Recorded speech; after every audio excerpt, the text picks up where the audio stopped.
A single father drowning in debt. A billionaire CEO desperate to save her empire. One fake marriage contract that will destroy them both. When Ethan Mercer agrees to pretend to be Vanessa Hart's husband for just one night, he thinks he's found the answer to his daughter's medical bills. But the moment he walks into her father's mansion, he realizes he's made a terrible mistake. This isn't a simple arrangement, it's a trap. And now the most powerful family in the city wants to bury him alive. This is their story. Hit like and comment your city so I can see how far this journey travels. The rain hammered against the corrugated metal roof of Mercer's custom metalworks like 1,000 angry fists. Ethan wiped his hands on an oil-stained rag and squinted at the clock mounted above his workbench. 10:15. He should have locked up an hour ago, but the Henderson Commission wasn't going to finish itself, and the Henderson Commission was the only thing standing between him and another late notice from the electric company. He set down the welding torch and stretched his back, feeling every one of his 34 years in the ache between his shoulder blades. The shop was small, barely large enough for 2 workstations, and the ancient equipment his father had left him, but it was his. Most days that felt like enough. Tonight, it just felt heavy. His phone buzzed on the workbench. He didn't need to look at it to know what it was. The hospital billing department closed at 5, but their automated reminders ran all night. Lily's last round of treatments had cost more than his truck was worth, and the insurance company had found a dozen creative ways to deny coverage. He'd been making payments when he could, which lately meant not often enough. Ethan grabbed the phone and silenced it without reading the message. He'd deal with it tomorrow, or the day after, or whenever he figured out how to make money appear out of thin air. The bell above the shop door chimed. He looked up, annoyed. The closed sign was clearly visible, and nobody came to this part of town at this hour unless they were lost or looking for trouble. But the woman standing in his doorway didn't look lost, and she definitely didn't look like trouble. She looked like money. Expensive coat, tailored perfectly. Heels that probably cost more than his monthly rent. Dark hair pulled back so tight it might have been painful, and an expression that suggested she'd never heard the word no in her entire life. "We're closed," Ethan said. The woman stepped inside anyway, closing the door behind her. Water dripped from her coat onto his concrete floor. She looked around the shop with the kind of clinical assessment usually reserved for crime scenes. "You're Ethan Mercer," she said. Not a question. "That's what the sign says." He gestured toward the window. "And like I said, we're closed. Come back tomorrow if you need something fabricated." "I don't need fabrication." She walked further into the shop, her heels clicking against the floor. "I need you." Ethan set down the rag. "Lady, I don't know what kind of place you think this is. My name is Vanessa Hart." She said it like he should recognize it. When he didn't react, something flickered across her face. Surprise, maybe. Or annoyance. "Hart Industries. We own the Riverside Development, the new convention center, half the commercial real estate downtown." "Congratulations," Ethan said flatly. "Still closed." Vanessa Hart pulled an envelope from inside her coat and set it on his workbench. It was thick, heavy, the kind of envelope that didn't contain junk mail. "There's $50,000 in there," she said. "Cash. It's yours if you do exactly what I tell you for the next 6 hours." Ethan stared at the envelope, then at her, then back at the envelope. "What's the catch?" "The catch is that you have to pretend to be my husband at a family dinner tonight. You'll need to be convincing. My father can smell a lie from across a room." She paused. "But you won't have to do anything inappropriate. Just stand beside me, answer questions if asked, and make it believable that I married someone like you." "Someone like me," Ethan repeated slowly. "Someone real. Someone he can't control or buy." Her voice was cold, businesslike. "My father is trying to force me out of my own company. He thinks I'm weak because I'm not married, because I don't have the right kind of stability. This dinner is his last move before he calls a board vote. If I show up alone, I lose. If I show up with you, I win." Ethan picked up the envelope. It was definitely heavy. $50,000. That would cover Lily's medical bills and then some. Maybe even let him replace the ancient compressor that kept dying at the worst possible times. "Why me?" he asked. "Why not hire an actor or something?" "Because actors look like actors. You look like exactly what I need. Someone authentic. Someone who doesn't belong in my world." She met his eyes, and for just a second he saw something beneath the ice. Desperation, maybe. I'm not asking you to like me, Mr. Mercer. I'm asking you to take the money and do a job. 6 hours, that's all. He should have said no. Every instinct he had was screaming at him to hand back the envelope and send this woman out into the rain. But then he thought about Lily, about the way she'd tried to hide how tired she was after the last treatment, about the stack of medical bills sitting on his kitchen counter. 6 hours, he said. 6 hours. And nothing weird. No, nothing weird, Vanessa confirmed. You show up, you play the part, you leave. That's the arrangement. Ethan looked down at his oil-stained work clothes. I'm going to need to change. There's a suit in my car. I had my assistant guess your measurements.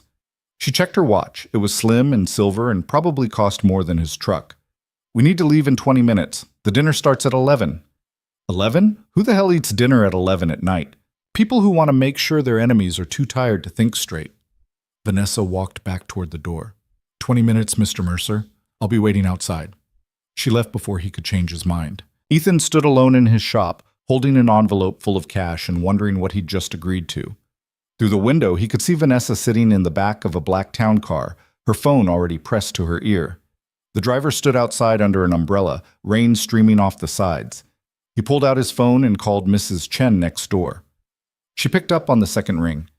Ethan, it's late. Is everything okay? Yeah, sorry. Listen, I need a favor. Can you check on Lily? I have to go out for a few hours. Tonight, in this weather? It's work. Emergency job. Good money. He glanced at the envelope. Really good money. Mrs. Chen sighed, but he could hear the smile in it. That girl's sleeping like an angel. I'll stay until you get back, but you owe me soup.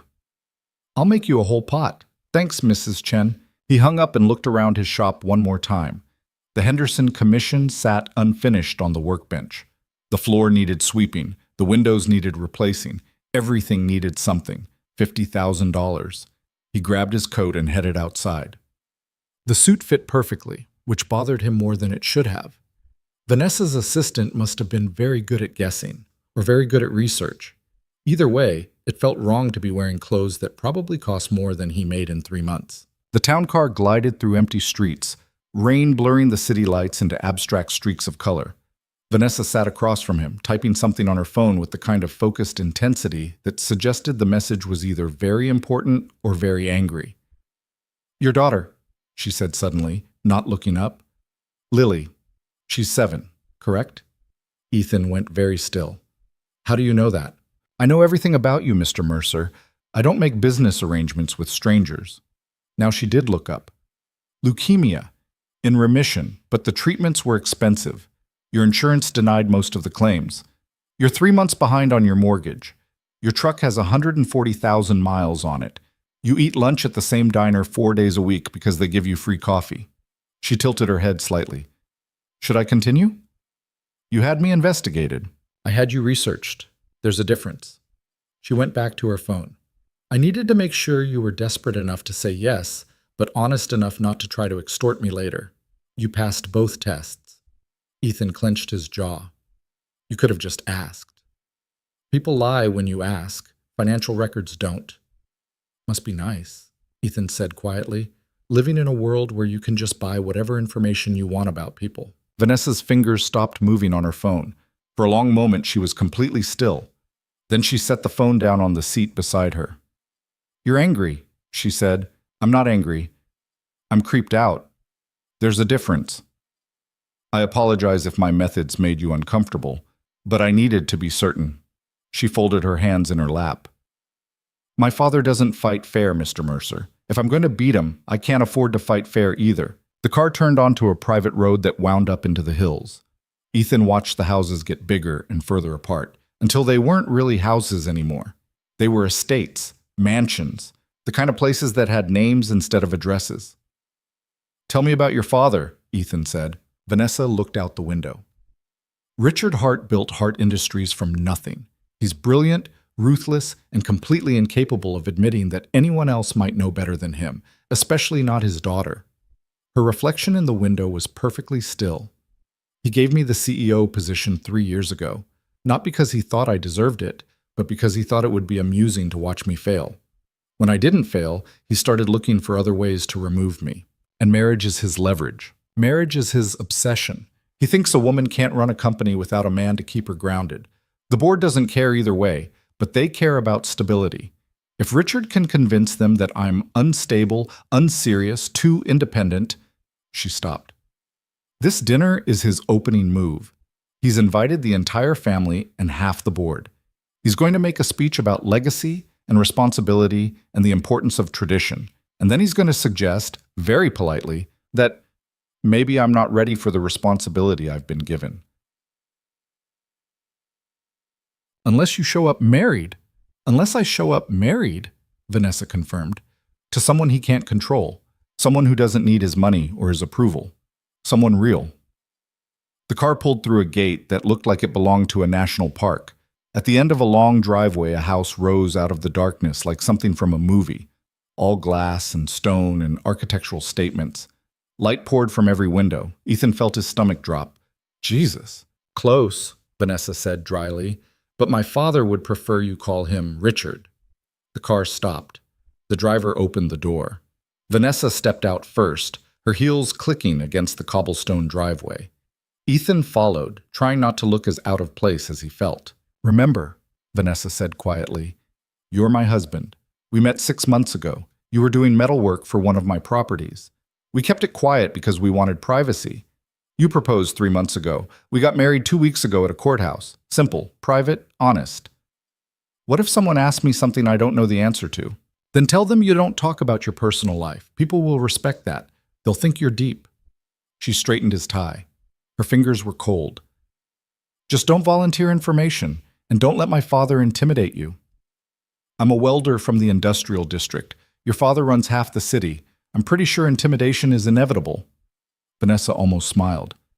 Then be intimidated quietly. Come on. They walked towards the house together. Through the windows, Ethan could see people moving inside. Lots of people. Men in suits that made his look cheap. Women in dresses that probably required engineering degrees to put on. Waiters carrying trays of champagne. This was insane. He was going to get caught in the first 5 minutes. Someone would ask him a question he couldn't answer, or he'd use the wrong fork, or he'd call someone by the wrong title, and the whole thing would fall apart. But then he thought about Lily, about the hospital bills, about $50,000. He could do this. 6 hours.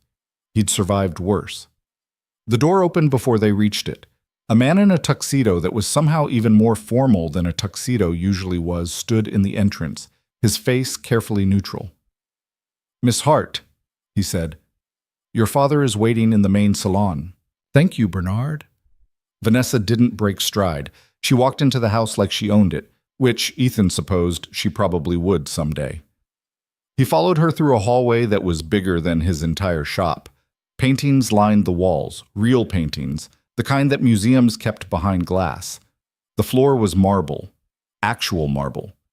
He tried not to stare. The main salon turned out to be a room roughly the size of a basketball court, with floor-to-ceiling windows overlooking the valley below. Maybe 30 people stood in clusters, talking in the low, polite tones of people who were used to being important. A string quartet played something classical in the corner, and in the center of it all, holding court like a king, stood a man who could only be Richard Hart. He was tall, silver-haired, with the kind of face that looked carved rather than grown. Expensive suit, perfect posture, and eyes that tracked Vanessa's entrance like a hawk spotting prey. Vanessa, he said, his voice carrying across the room. How wonderful of you to join us. We were starting to worry you'd forgotten. Every conversation in the room stopped. 30 faces turned toward them.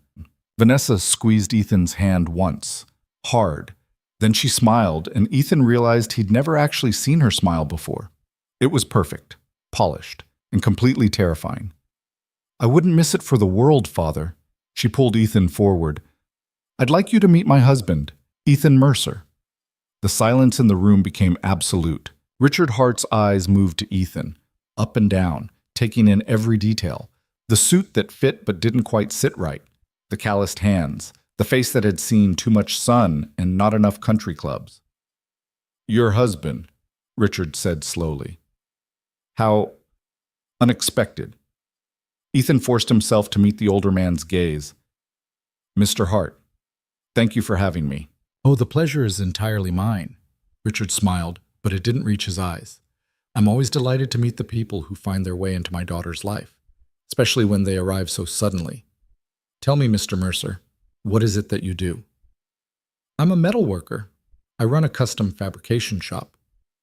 Fascinating. And how exactly did you and my daughter meet? Vanessa stepped in smoothly. Ethan was doing work on the Riverside property. We got to talking. One thing led to another. One thing led to another, Richard repeated. He took a sip of his drink. And you decided to get married. After how long, exactly? 6 months, Ethan said. 6 months. My. Richard's smile widened. Young love. How refreshing. Though I must admit, Vanessa, I'm a little hurt you didn't think to mention any of this to your family. One would think a wedding might warrant at least a phone call. We wanted privacy, Vanessa said. Her voice was steady, but Ethan could feel the tension in her hand. Everything in my life is public. This was something I wanted to keep for myself. Privacy, yes, of course. Richard gestured to the room. Well, I'm afraid your privacy has ended, dear. Everyone, please join me in congratulating my daughter on her surprise marriage to Vanessa and her metal worker. The room erupted in polite applause. A few people came forward to offer congratulations, their smiles tight and curious. Ethan shook hands, nodded, tried to remember names he forgot immediately. An older woman with diamonds at her throat air-kissed Vanessa's cheeks. Darling, what a surprise! I had no idea you were even seeing anyone. It happened quickly, Vanessa said. Clearly. The woman's eyes slid to Ethan. And what did you say you do, Mr. Mercer? I didn't, but I'm a welder. Custom metalwork. How earthy. She smiled. And where did you two lovebirds tie the knot? Courthouse, Ethan said. 2 weeks ago. The woman's eyebrows rose. A courthouse, how wonderfully modern. More people came, more questions, more tight smiles and veiled curiosity. Ethan answered what he could, deflected what he couldn't, and tried not to look as uncomfortable as he felt. Across the room, Richard Hart watched everything with the patient focus of a chess player waiting for an opponent to make a mistake. Dinner was announced at midnight. They sat at a table that could have comfortably seated 40. Richard at the head, Vanessa to his right, Ethan beside her.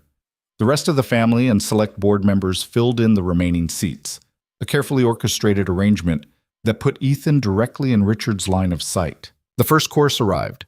Ethan couldn't identify it, something with foam and microgreens and a description from the server that included the word deconstructed.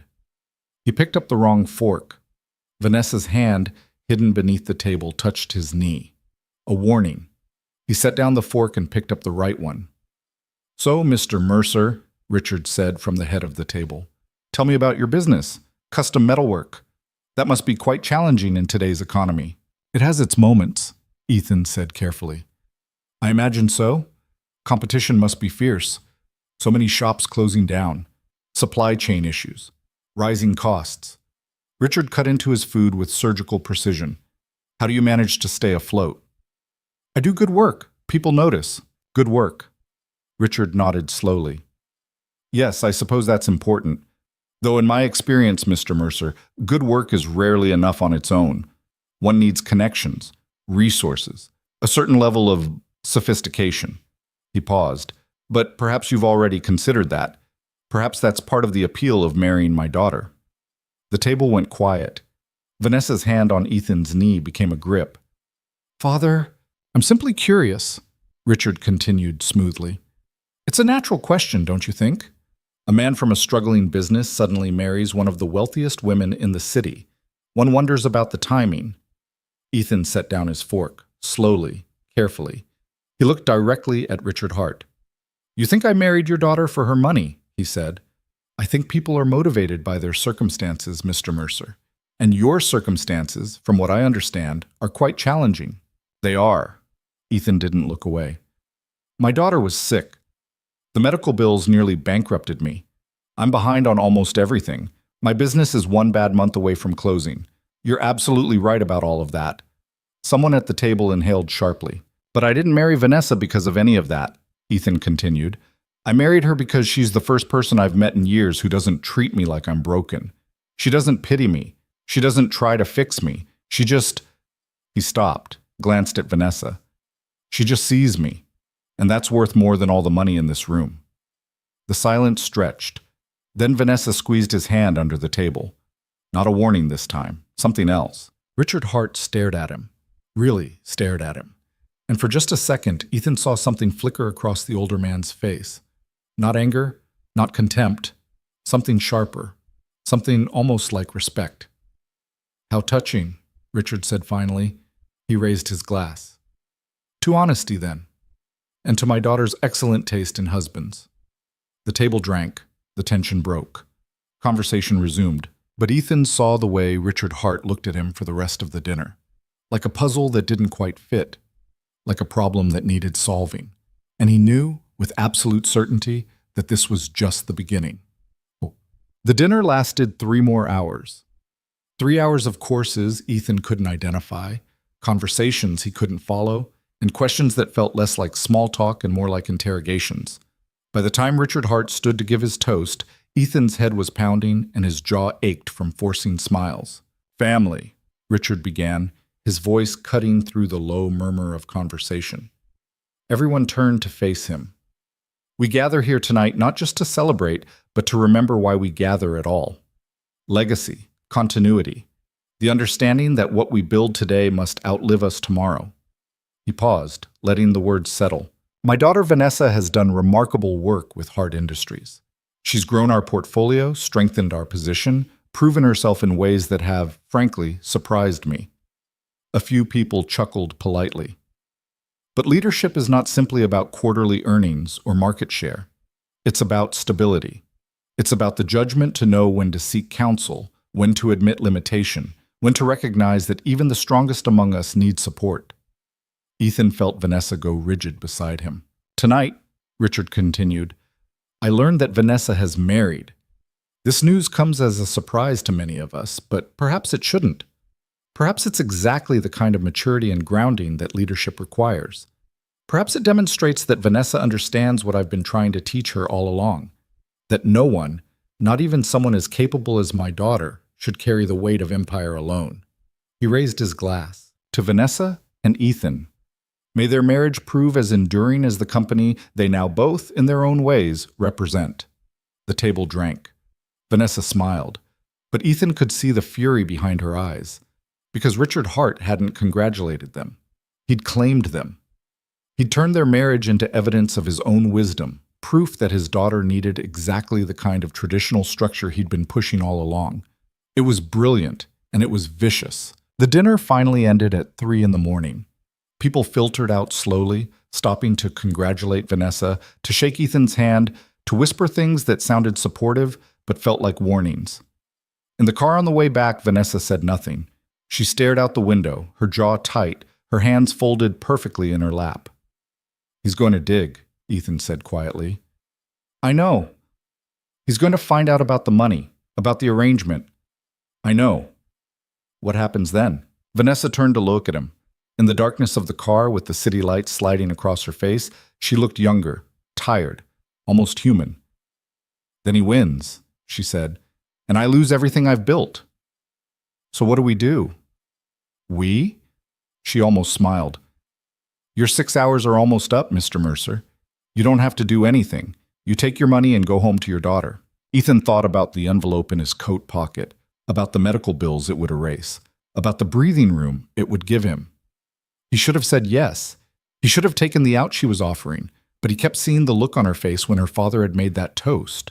The way she'd sat perfectly still, perfectly poised, while everything she'd built was being reframed as a lesson in her own inadequacy.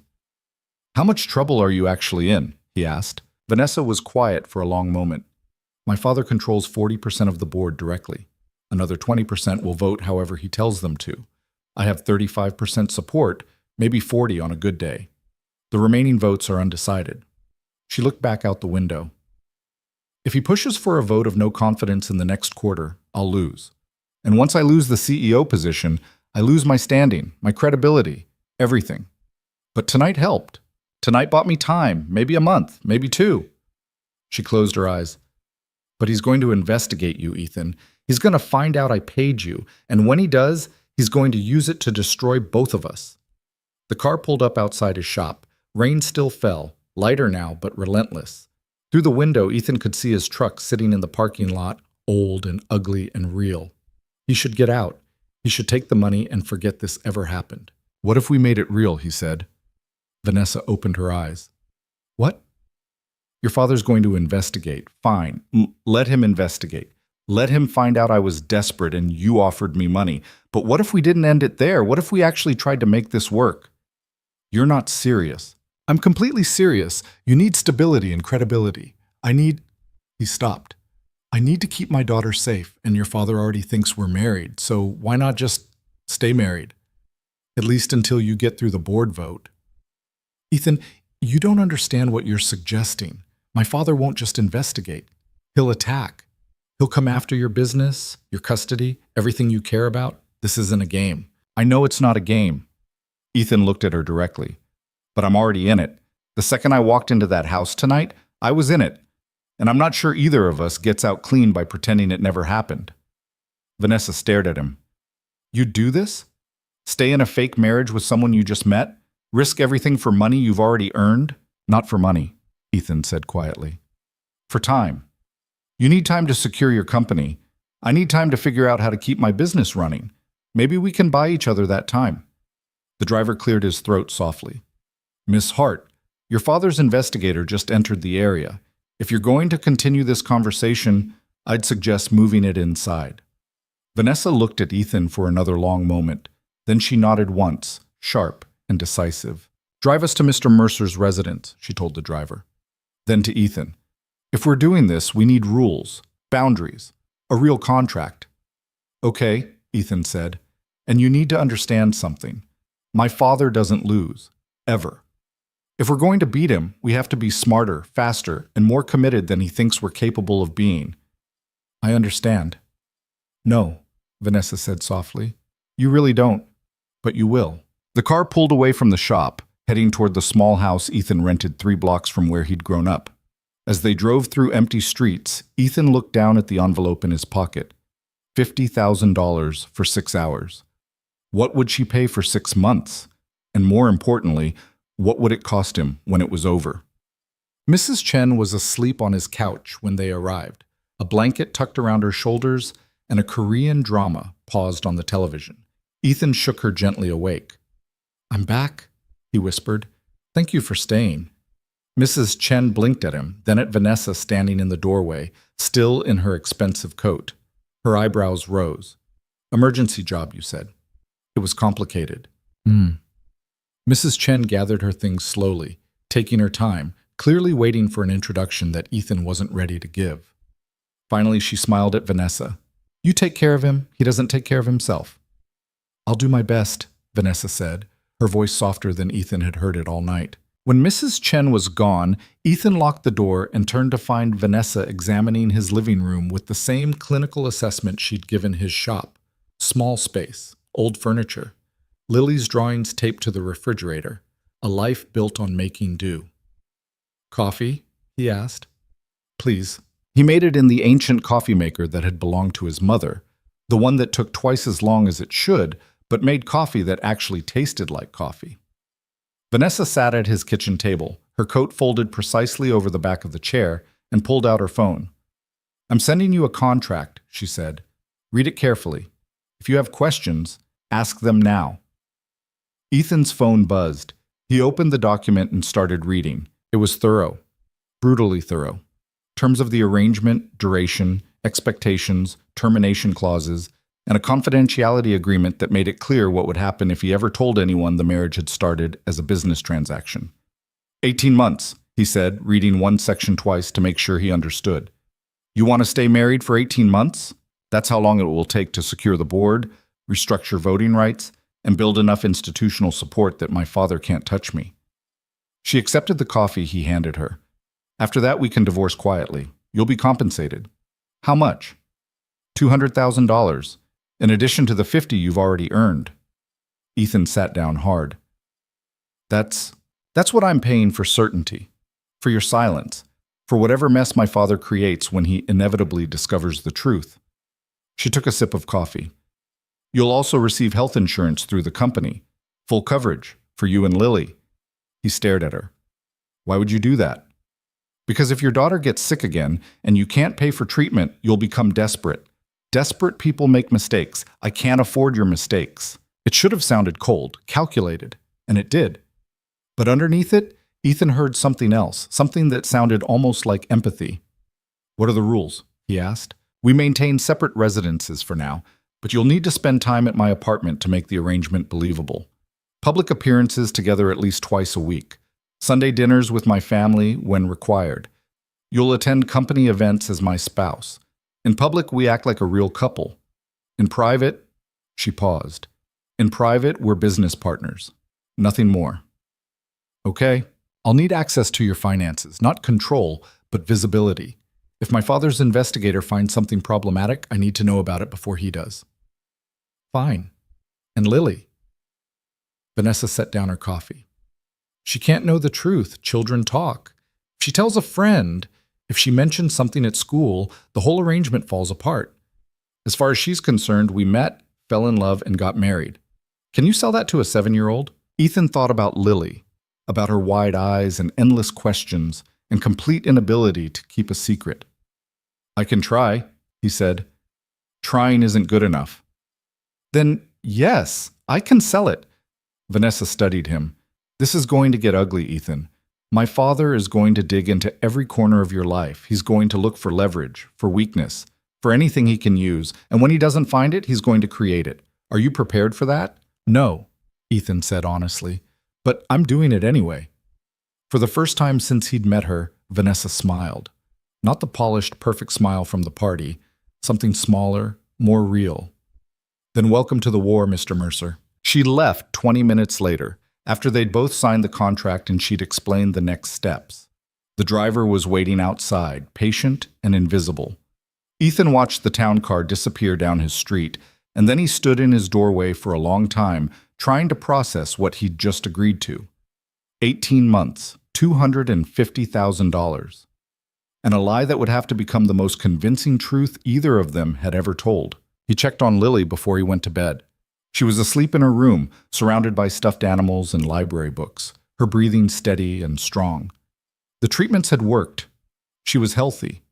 And now, because of Vanessa Hart, she'd stay that way. Ethan brushed hair off his daughter's forehead and made a promise he wasn't sure he could keep. I'm going to protect you, he whispered, no matter what it costs. In the morning, Richard Hart's investigator would start digging. The board would start asking questions. And Ethan Mercer, welder and single father, would officially become the most unlikely piece on a chessboard he didn't fully understand. But tonight, for just a few more hours, he let himself believe that everything might actually work out. The investigator showed up on Tuesday. Ethan was in the middle of cutting steel when he noticed the sedan parked across the street. Dark blue, expensive, with tinted windows and the kind of patient stillness that suggested whoever was inside wasn't going anywhere anytime soon. He set down the plasma cutter and wiped his hands, watching. The car didn't move. By lunch, it was still there. Ethan ate a sandwich at the workbench and tried to ignore it, but the weight of being watched made the food taste like cardboard. He pulled out his phone and texted Vanessa. Someone's watching my shop. Her response came back immediately. I know, don't engage, act normal. Easy for her to say. She probably had people watching her all the time. For Ethan, having a stranger park outside his business felt like a threat he couldn't quite name. The sedan stayed until closing. When Ethan locked up and headed to his truck, he made sure to walk slowly, casually, like he hadn't noticed anything unusual. The windows stayed dark. He drove home, checked his mirrors obsessively, and tried to convince himself this was just part of the deal he'd signed. Lily was waiting for him on the front steps, backpack beside her, working on homework in the last light of the afternoon. She looked up when his truck pulled into the driveway. You're late, she said. Sorry, sweetheart. Work ran long. She gathered her papers and shoved them into her backpack with the careless efficiency of someone who'd been packing up homework for years. Mrs. Chen said you had an emergency job last night. Yeah, it went well. She also said you brought home a fancy lady. Ethan froze halfway up the steps. Did she? Is she your girlfriend? He sat down beside Lily, trying to figure out how to explain something he barely understood himself. The contract in his pocket felt heavy. Vanessa's rules echoed in his head. As far as Lily was concerned, they'd met, fallen in love, and gotten married. He'd never lied to his daughter before, not about anything that mattered. Her name is Vanessa, he said carefully, and she's not my girlfriend. Okay? She's my wife. Lily's pencil stopped moving. She looked at him, her face unreadable in that way kids had when they were processing something too big to react to immediately. You got married, she said slowly. Yeah. When? 2 weeks ago. 2 weeks ago. She repeated it like she was testing the words. And you didn't tell me. I wanted to. Ethan ran a hand through his hair. It happened fast, Lily. We met a few months ago and everything just kind of fell into place, and I didn't know how to explain it because I didn't totally understand it myself. Lily set down her pencil very precisely. Do I have to call her Mom? No, you can call her Vanessa, or whatever you're comfortable with. Is she going to live here? Not right away. She has her own place. But you'll meet her soon, I promise. Lily picked up her pencil again and went back to her homework. For a long moment, she didn't say anything, and Ethan felt the weight of his daughter's silence like a stone in his chest. Okay, Lily said finally. Okay? Yeah. Okay. She erased something, rewrote it. Mrs. Chen said she looked nice. Was she nice? She is, Ethan said. She's just different from people around here. But yeah, she's nice. Does she like kids? I think so. We haven't really... He stopped, started over. She knows about you. She knows you're the most important person in my life. And she's okay with that. Lily looked at him then, really looked at him, with the kind of clear-eyed assessment that made her seem much older than 7. Are you happy? She asked. The question hit him harder than it should have, because he wasn't happy, not exactly. He was terrified and out of his depth and caught in something he didn't fully understand. But when he thought about the medical bills disappearing, about Lily getting the care she needed without him having to choose between her health and keeping the lights on, he felt something close to relief. Yeah, he said. I'm happy. Lily nodded, satisfied, and went back to her math problems. And Ethan sat beside her on the steps, watching the street for dark sedans and wondering how long he could keep selling a lie to the one person who deserved nothing but truth. The first public appearance happened on Thursday. Vanessa picked him up at 7, this time in a car she was driving herself. Something sleek and foreign that probably cost more than his mortgage. She was dressed down, jeans, a sweater, almost normal, but she still looked like she'd stepped out of a magazine. Where are we going? Ethan asked, sliding into the passenger seat. Dinner. There's a restaurant downtown that my father's board members frequent. We need to be seen together looking comfortable. She pulled into traffic. How did Lily take the news? Better than I expected. Worse than I hoped. Did she believe you? I don't know. Maybe. She's 7, not stupid. Vanessa's hands tightened on the wheel. If she suspects, she doesn't suspect. She just thinks her dad got married without telling her, which is already pretty screwed up. Ethan looked out the window.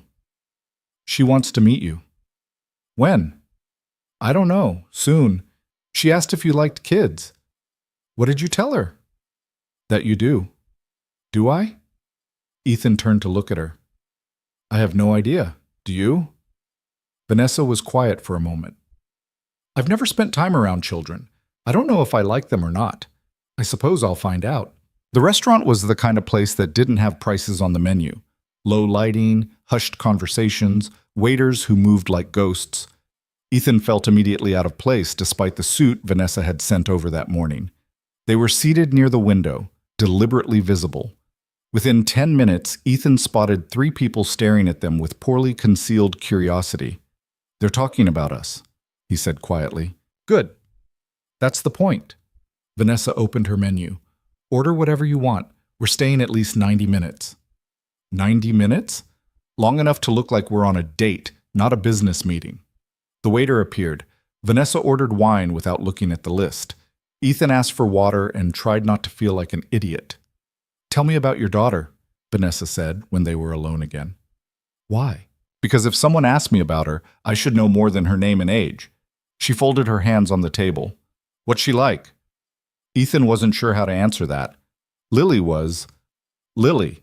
She was the reason he got up in the morning, the reason he kept working when his body wanted to quit, the reason he'd agreed to this insane arrangement in the first place. She's smart, he said finally.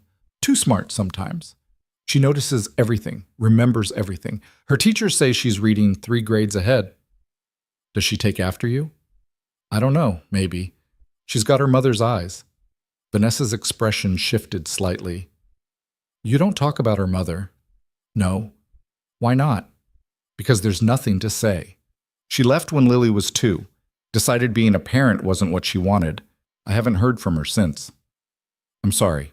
Don't be. We're better off. Ethan took a drink of water.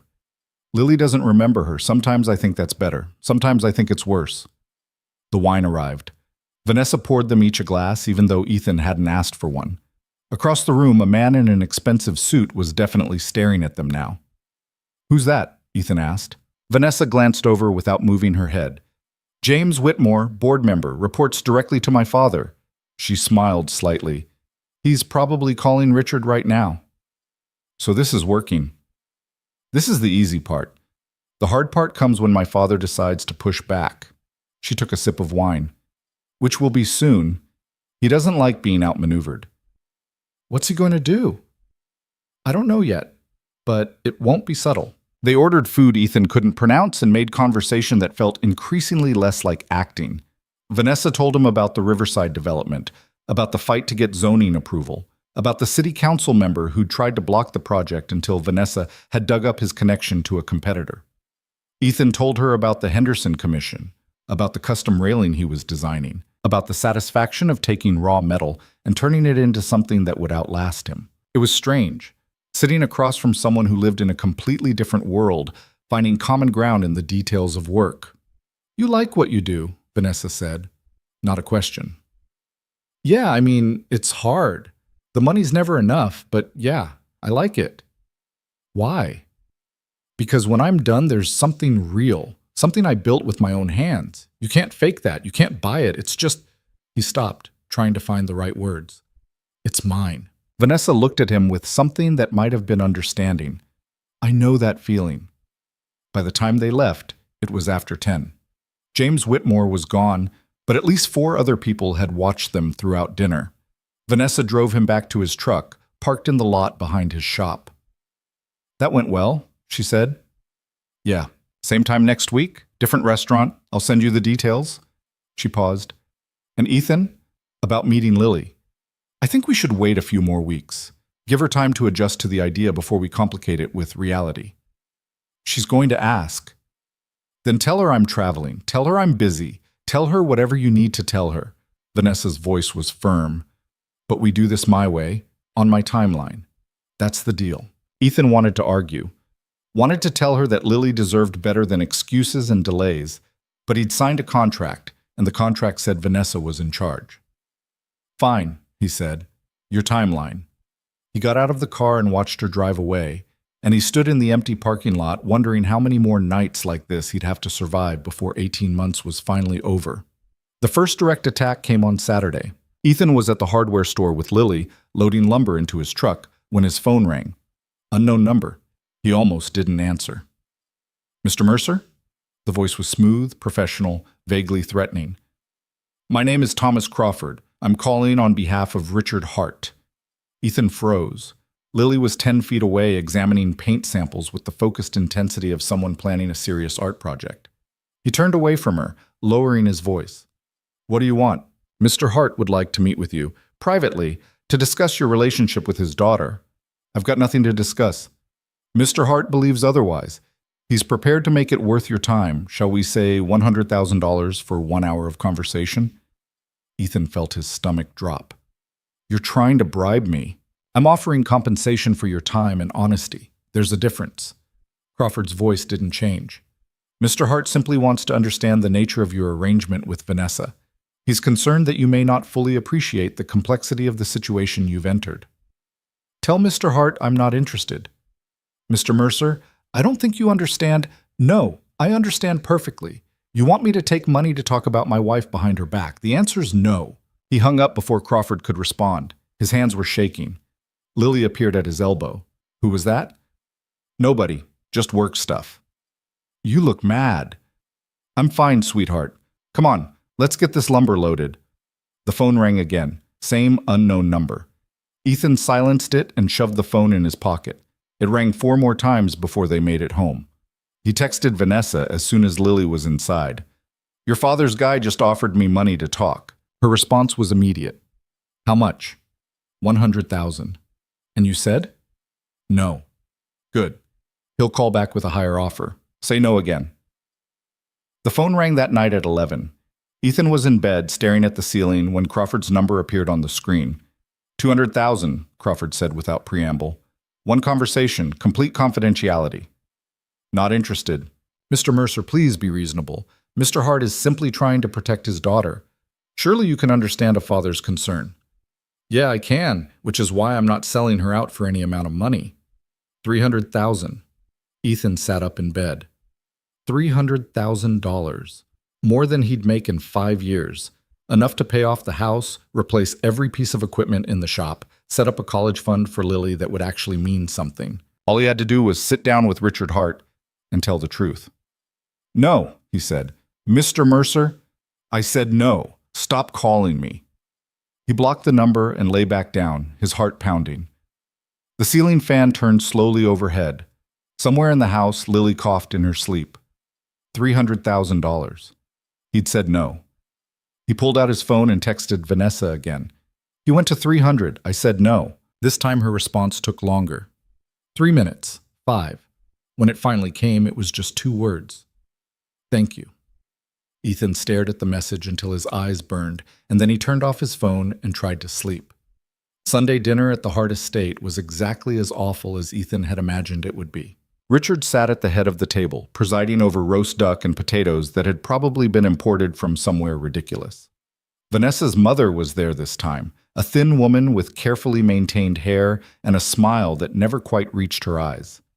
2 of Vanessa's cousins had also been invited, along with their husbands, creating the kind of family gathering that felt more like a corporate board meeting. Ethan, Richard said warmly, like they were old friends. How wonderful to see you again. I trust the metalworking business is treating you well? Well enough, Ethan said. Excellent, excellent. You know, I've been meaning to ask, have you given any thought to expansion? I imagine a talented craftsman like yourself could benefit from additional resources. Better equipment, a larger facility. Vanessa's hand found Ethan's knee under the table. A warning. I'm happy where I am, Ethan said carefully. Are you? How admirable. So many people these days are focused on growth at any cost. It's refreshing to meet someone content with simplicity. Richard cut into his duck with surgical precision. Of course, simplicity has its limitations, particularly when supporting a family. My family's doing fine. Your daughter, Lily, is it? Charming name. I understand she's been through quite an ordeal with her health. Every muscle in Ethan's body went tight. She's healthy now. Yes, thank goodness for modern medicine, though I imagine the bills were substantial. Medical care in this country is unconscionably expensive, especially for those without adequate insurance. Richard smiled. But I suppose that's all behind you now, with Vanessa's resources at your disposal. Father, Vanessa said quietly, that's enough. I'm simply making conversation, dear. Surely Ethan doesn't mind discussing his daughter's recovery. It's a happy story, after all. The table had gone silent. Everyone was watching now, waiting to see how Ethan would respond to the very clear implication that he'd married Vanessa for access to her money. Ethan set down his fork, slowly, carefully. My daughter almost died, he said. His voice was steady, but barely. I watched her lose her hair. I watched her throw up until there was nothing left. I held her hand while they stuck needles in her arms and pumped poison into her body because that was the only way to keep her alive. So yeah, the bills were substantial. And yeah, I would have done anything, sold anything, sacrificed anything to make sure she survived. He looked directly at Richard. But I didn't marry your daughter for money. I married her because she's the first person I've met who doesn't look at me like I'm broken. And if you've got a problem with that, we can discuss it outside. The silence that followed was absolute. Richard Hart stared at him. Vanessa's mother looked like she might faint. One of the cousins coughed into his napkin. Then Richard smiled. Not the polished professional smile from before. Something sharper, more real. "Well," he said, "you certainly don't lack for conviction, do you?" "No, sir, I don't." "Good. Conviction is important, though I'd caution you that conviction without strategy is simply stubbornness." Richard raised his wine glass. "To family, then, and to the difficult conversations that keep us honest." The table drank. The tension broke slightly. Conversation resumed, quieter now, more careful. But Ethan saw the way Richard watched him for the rest of the meal, like a general studying an opponent who'd just revealed an unexpected defense. In the car afterward, Vanessa said nothing for the first 10 minutes. She just drove, her jaw tight, her hands gripping the wheel. "I'm sorry," Ethan said finally. "I shouldn't have—" "Don't apologize." Her voice was clipped. "You did exactly what you needed to do. My father was testing you. You passed." "Didn't feel like passing." "That's because passing, in my father's world, means making yourself a bigger target." She glanced at him. "He's going to come after you harder now. He knows you won't be bought, so he'll try to break you instead." "How?" "I don't know yet, but it won't be subtle and it won't be legal." She pulled over suddenly, parking on a residential street lined with trees. "Ethan, I need to ask you something, and I need you to be completely honest." "Okay. Is there anything in your past that could be used against you? Anything criminal? Anything questionable? Anything that could be twisted into leverage?" "No, I mean, I got a speeding ticket 3 years ago, but I'm serious. My father is going to dig until he finds something. If there's anything, I need to know now so we can get ahead of it." Ethan thought about his life. The boring, grinding, ordinary reality of it. Work, bills, parenting, survival. Nothing dramatic. Nothing scandalous. "There's nothing," he said. "I'm sorry I'm not more interesting." Vanessa almost smiled. "Don't be. Boring is good. Boring is safe." She put the car back in drive. "But my father doesn't believe in boring. If he can't find dirt, he'll manufacture it. So from now on, you need to be careful. Don't go anywhere alone if you can help it. Don't meet with anyone you don't know. And if anyone approaches you with questions about me or the company, you call me immediately." "You think he'd actually set me up?" "I think he'd do anything to win. And right now, you're the piece on the board he doesn't understand. That makes you dangerous." She drove him back to his truck, and before he got out, she reached into her bag and pulled out a small box. "What's this?" Ethan asked. "Wedding ring. You should probably start wearing it." He opened the box. The ring inside was simple, masculine, well-made. Not flashy, but not cheap either. "It's perfect," he said, surprised. "I know." Vanessa smiled slightly. "I'm good at my job, Ethan, even the parts that aren't about business." He slipped the ring on. It fit perfectly, which shouldn't have surprised him, but did anyway. "Thank you," he said. "Don't thank me. Just don't lose it. And don't take it off." She looked at him seriously. "From this moment forward, you're committed. No half measures, no second thoughts. We're in this together until the end." "I know. Do you?" Her eyes were dark in the dim light. "Because my father is going to make you regret this, Ethan. He's going to find every weakness, every fear, every pressure point, and he's going to push until something breaks." "Then we don't break," Ethan said. Vanessa studied him for a long moment. Then she nodded, once, sharp and final. "Then we don't break." He got out of the car and watched her drive away, the ring heavy on his finger, and he wondered how many more dinners, how many more tests, how many more lies he'd have to survive before this was over. The answer came sooner than he expected. Monday morning, a building inspector showed up at his shop. Tuesday, the fire marshal found violations that Ethan was certain hadn't existed the week before. Wednesday, his insurance company called to inform him that his policy was being reviewed due to irregularities in coverage history. By Thursday, Ethan was sitting across from his lawyer, a overworked public defender he'd used once for a contract dispute, trying to figure out how everything had gone wrong so fast. "Someone's targeting you," the lawyer said, flipping through the stack of citations and notices. "This isn't random. This is coordinated." "Can they do that?" "If they've got enough money and the right connections, yeah." They can make your life hell without ever breaking a law. The lawyer looked at him seriously. What did you do, Ethan? Who did you piss off?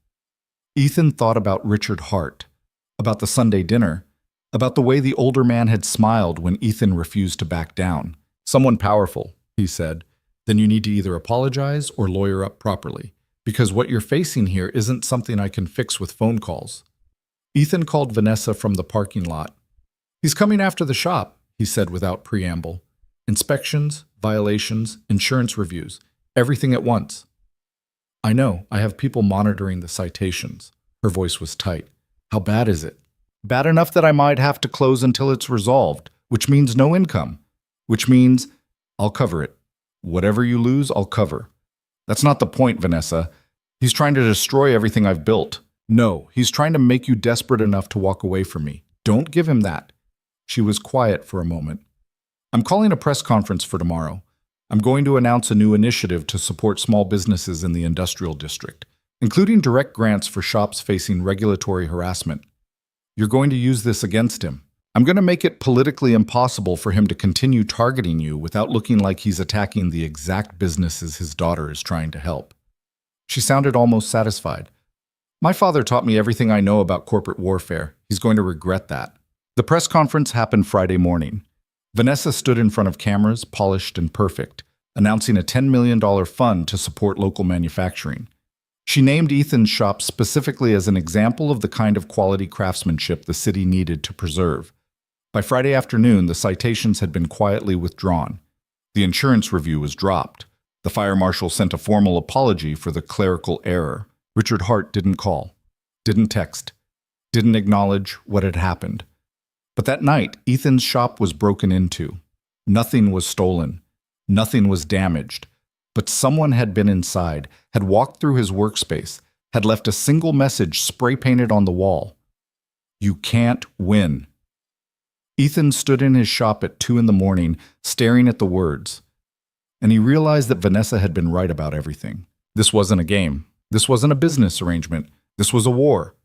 And Richard Hart was just getting started. The police came at dawn.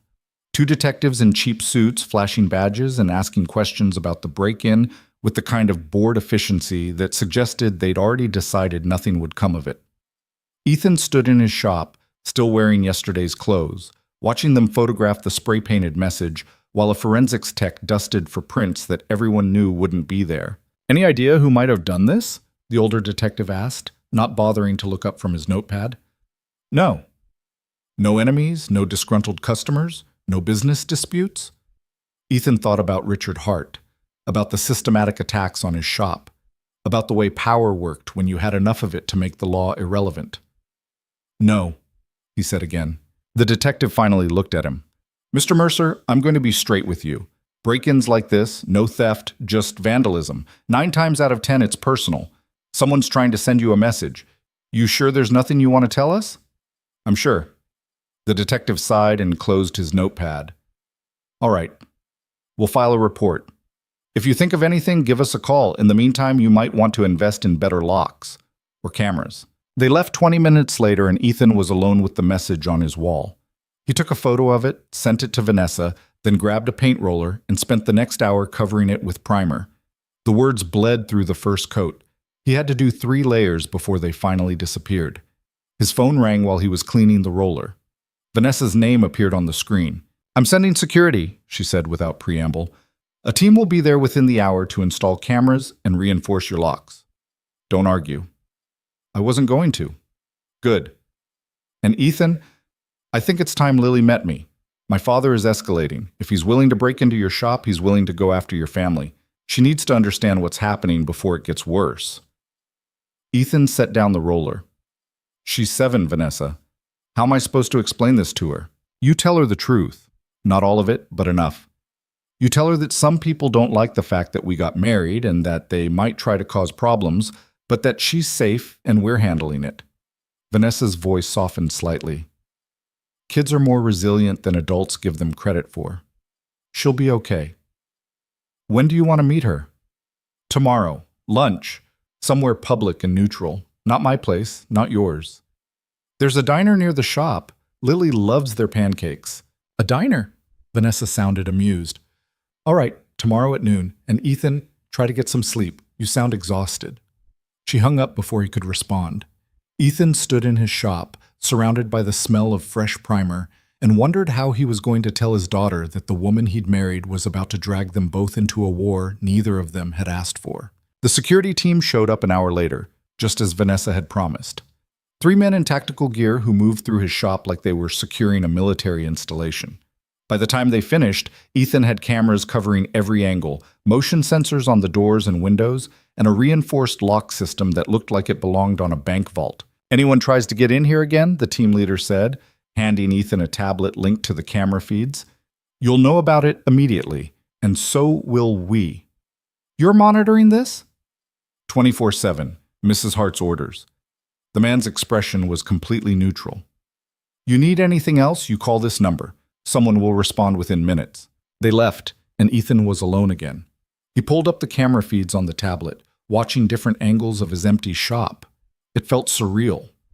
A week ago, he'd been worried about making rent. Now he had private security monitoring his business like he was someone worth protecting. He grabbed his keys and headed home to tell Lily about lunch tomorrow. She was in the backyard when he arrived, building something elaborate out of sticks and string. Mrs. Chen was sitting on the back steps, reading a paperback and keeping one eye on Lily's construction project. Engineering phase, Mrs. Chen said when Ethan sat down beside her. Last week it was painting. Week before that, cooking. This child cannot sit still. She gets that from her mother, Ethan said without thinking. Mrs. Chen looked at him sharply. You never talk about her mother. I know. You going to start now? No. Ethan watched Lily tie another knot, her tongue sticking out in concentration. But my new wife wants to meet Lily tomorrow. Lunch at Morrison's. The new wife you married 2 weeks ago without telling anyone. That's the one. Mrs. Chen was quiet for a moment. She good to you? Yeah, she's good. And this lunch, you nervous? Terrified. Good. Means you care. Mrs. Chen patted his knee and stood up. Lily's a smart girl. She'll see right through any nonsense, so make sure your wife knows that. I will. Mrs. Chen headed inside, leaving Ethan alone with his daughter's construction project and his own spiraling anxiety about tomorrow. Lily appeared at his side 10 minutes later, covered in dirt and looking pleased with herself. I built a bridge, she announced. I can see that. Very impressive. It's strong enough to hold rocks. I tested it. She sat down beside him. Mrs. Chen said you're taking me to lunch tomorrow. Yeah, at Morrison's. You can get pancakes if you want. Who's coming with us? Ethan took a breath. Vanessa, my wife. I thought it was time you two met. Lily picked at a scab on her knee. Is she nice? She is. She's different from people you know. She works a lot. She's very busy, but she wants to meet you. Does she know I was sick? The question caught him off guard. Yeah, she knows. And she married you anyway? Yeah, sweetheart. She married me anyway.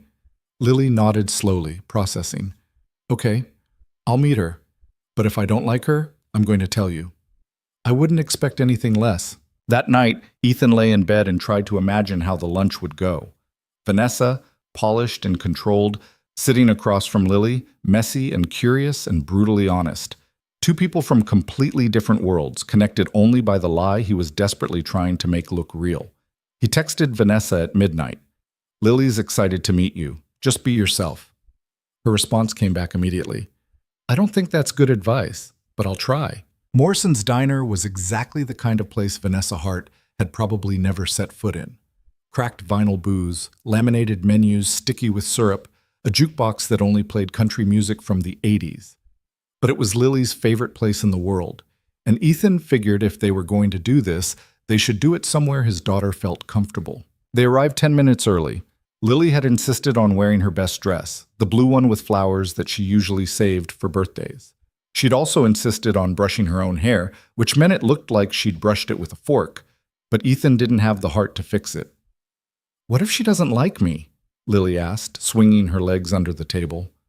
She's going to love you. How could she not? What if I don't like her?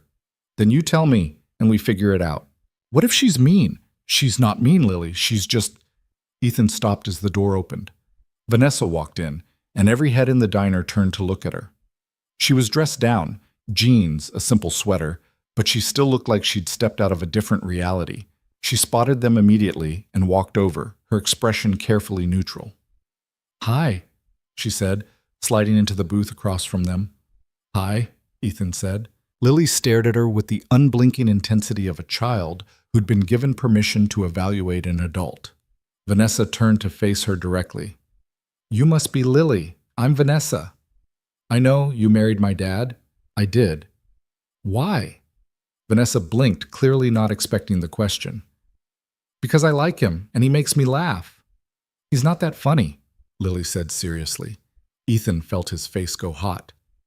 "Lily, it's fine," Vanessa said, and to Ethan's surprise, she was smiling. Not the polished professional smile, but something smaller, more real. "You're right, he's not that funny, but he's kind and honest, and he cares about the people he loves. Those things are more important than being funny." Lily considered this. "Do you like pancakes?" "I don't know. I've never had them." The silence that followed was profound. Lily looked at Ethan like Vanessa had just admitted to never breathing oxygen. "You've never had pancakes?" Lily's voice was barely a whisper. "No, I don't really eat breakfast." "That's the saddest thing I've ever heard." Lily turned to Ethan. "Dad, she needs pancakes. Right now." The waitress appeared, and Lily took charge, ordering a stack of chocolate chip pancakes for Vanessa with the authority of someone conducting a medical intervention. Vanessa didn't argue. She just watched Lily with something that looked like fascination. When the food arrived, Lily insisted on showing Vanessa the proper way to eat pancakes, which apparently involved drowning them in syrup and eating them with your hands. Vanessa followed instructions exactly, and Ethan watched the most powerful businesswoman he'd ever met take advice on breakfast food from a 7-year-old. "These are good," Vanessa said, sounding genuinely surprised. "I know," Lily said. "That's why I come here all the time. Well, not all the time, but sometimes. When Dad has money." Ethan winced. Vanessa's expression didn't change. "What do you like to do, Lily?" Vanessa asked. "Besides eat pancakes." "I build things, and I read, and sometimes I paint, but I'm not very good at it." Lily took a huge bite of pancake. "What do you do?" "I run a company. We build buildings and develop properties." "That sounds boring." "Sometimes it is," Vanessa admitted. "But sometimes it's like solving a very complicated puzzle. You have to figure out how all the pieces fit together, and if you do it right, you create something that helps people." "Like what?" "Like the new park downtown, we built that, and the community center with the indoor pool." Lily's eyes widened. "The one with the really tall slide?" "That's the one." "I love that slide." Lily looked at Vanessa with new respect. "Okay, you're pretty cool." Vanessa smiled, and this time it reached her eyes. "Thank you. So are you." They spent the next hour talking. Lily asked questions with the blunt curiosity of someone who'd never learned to be polite, and Vanessa answered them with more patience than Ethan had known she possessed. She didn't talk down to Lily, didn't simplify things unnecessarily. She just treated her like a small person worth having a real conversation with. By the time they left, Lily had decided Vanessa was acceptable, which in 7-year-old terms was basically a ringing endorsement. "She's okay," Lily told Ethan as they walked to the truck. Vanessa had left 10 minutes earlier, citing a meeting she couldn't miss. "I thought she'd be meaner." "Why would you think that?" "Because rich people are always mean on TV." "Not all rich people are mean, sweetheart." "I know. Vanessa's nice. Weird, but nice." Lily climbed into the truck. "Are you going to live with her?" "Eventually, yeah." "Can I come visit?" "Of course, whenever you want." Lily nodded, satisfied. "Okay, I like her. You can keep her." Ethan drove home feeling like maybe, just maybe, one part of this mess was going to work out. That feeling lasted exactly 2 days. Monday morning, Ethan got a call from Lily's school. The principal needed to see him immediately. There was a problem with Lily's custody paperwork. He arrived at the school 20 minutes later, his stomach in knots. The principal, a tired-looking woman named Mrs. Reeves, met him in her office with a file folder and an expression that suggested she'd rather be anywhere else. "Mr. Mercer, thank you for coming in. We've received some concerning information regarding Lily's custody status. Ethan sat down slowly. What kind of information? A representative from Child Protective Services contacted us this morning.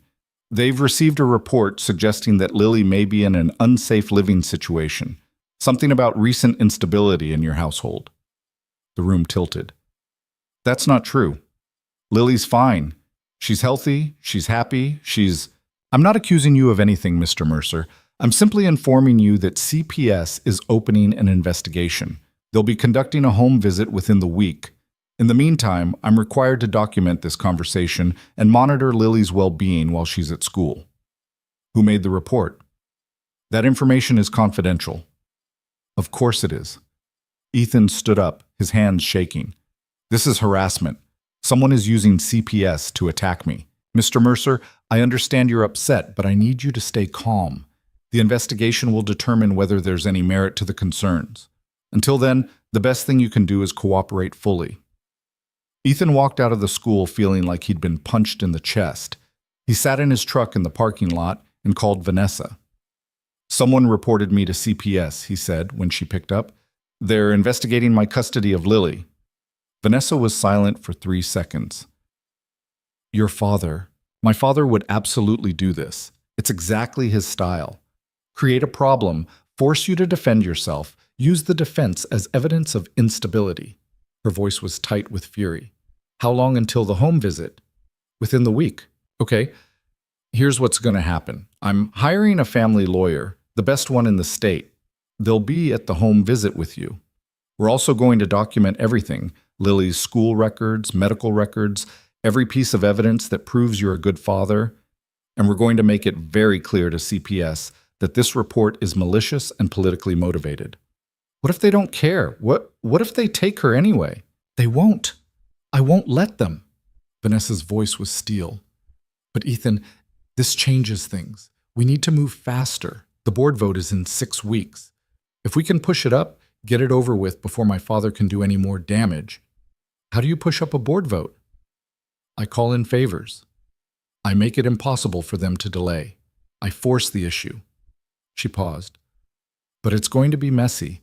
My father will know we're making a move. He'll counter. Hard. I don't care. Do it. I'm not letting him use my daughter as leverage. Then we're agreed. I'm accelerating everything. And Ethan, from now on, you and Lily need to be visible with me. Public appearances, dinner at my apartment, family outings. We need to look like the most stable, functional family in the city. Lily's going to ask questions.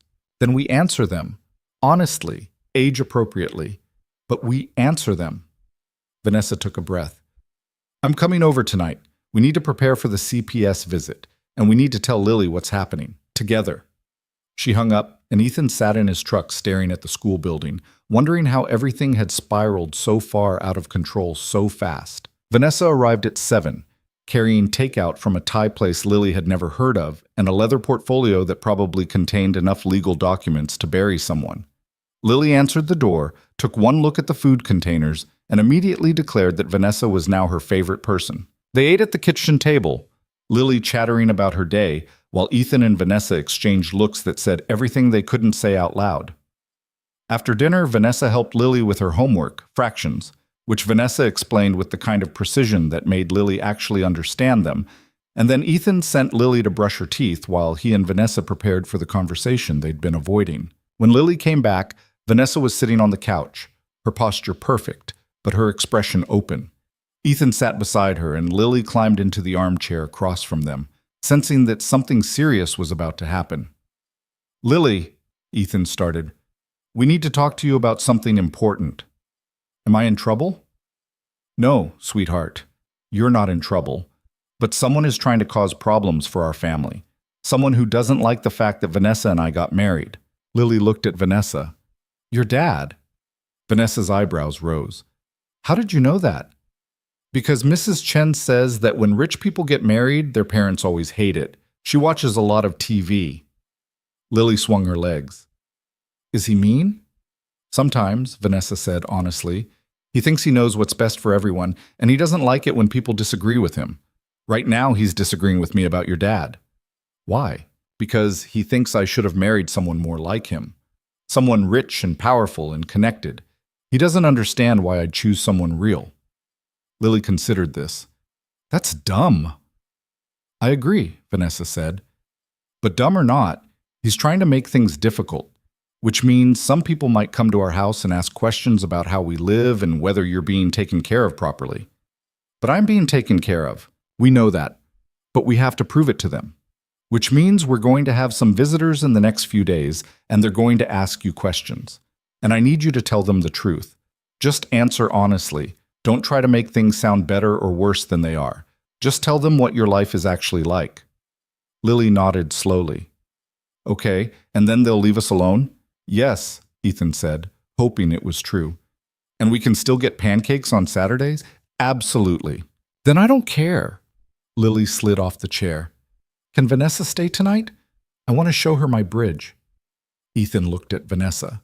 Vanessa looked at him. There was a question in her eyes, and Ethan realized she was actually asking permission. Yeah, he said. Vanessa can stay. Lily grabbed Vanessa's hand and dragged her outside to inspect the stick bridge, which had somehow survived 3 days of weather and was now decorated with leaves and rocks. Ethan watched through the window as Vanessa crouched in the dirt in her expensive jeans, examining the bridge's structural integrity with the same focus she probably brought to billion-dollar real estate deals. His phone buzzed, a text from an unknown number. You're going to lose everything. Walk away now while you still can. Ethan deleted it without responding. Then he went outside to join his daughter and his fake wife, and for just a few minutes, he let himself pretend that everything was going to be okay. The CPS investigator arrived on Thursday, a middle-aged woman named Patricia Flores with kind eyes and a clipboard that made Ethan's stomach drop. She was accompanied by the family lawyer Vanessa had hired, a sharp-looking man named David Chen, who had the kind of quiet confidence that suggested he'd won more cases than he'd lost. Mr. Mercer, Flores said, shaking his hand, thank you for making yourself available. I know these visits can be stressful, but I want to assure you that my only goal is to ensure Lily's safety and well-being. I'm not here to disrupt your family. I appreciate that. Is Lily home? She's at school. She'll be here in about an hour. Good. That gives us time to talk privately. May I come in? Ethan led her inside, hyper-aware of every flaw in the house. The carpet was old. The furniture was worn.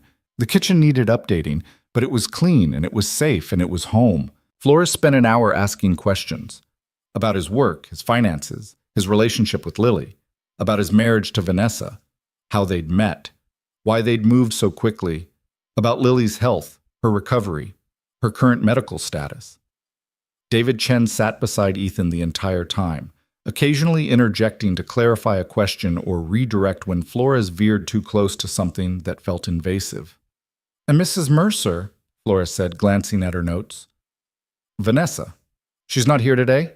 She's at work, but she'll be here when Lily gets home. How often does she stay here? A few nights a week.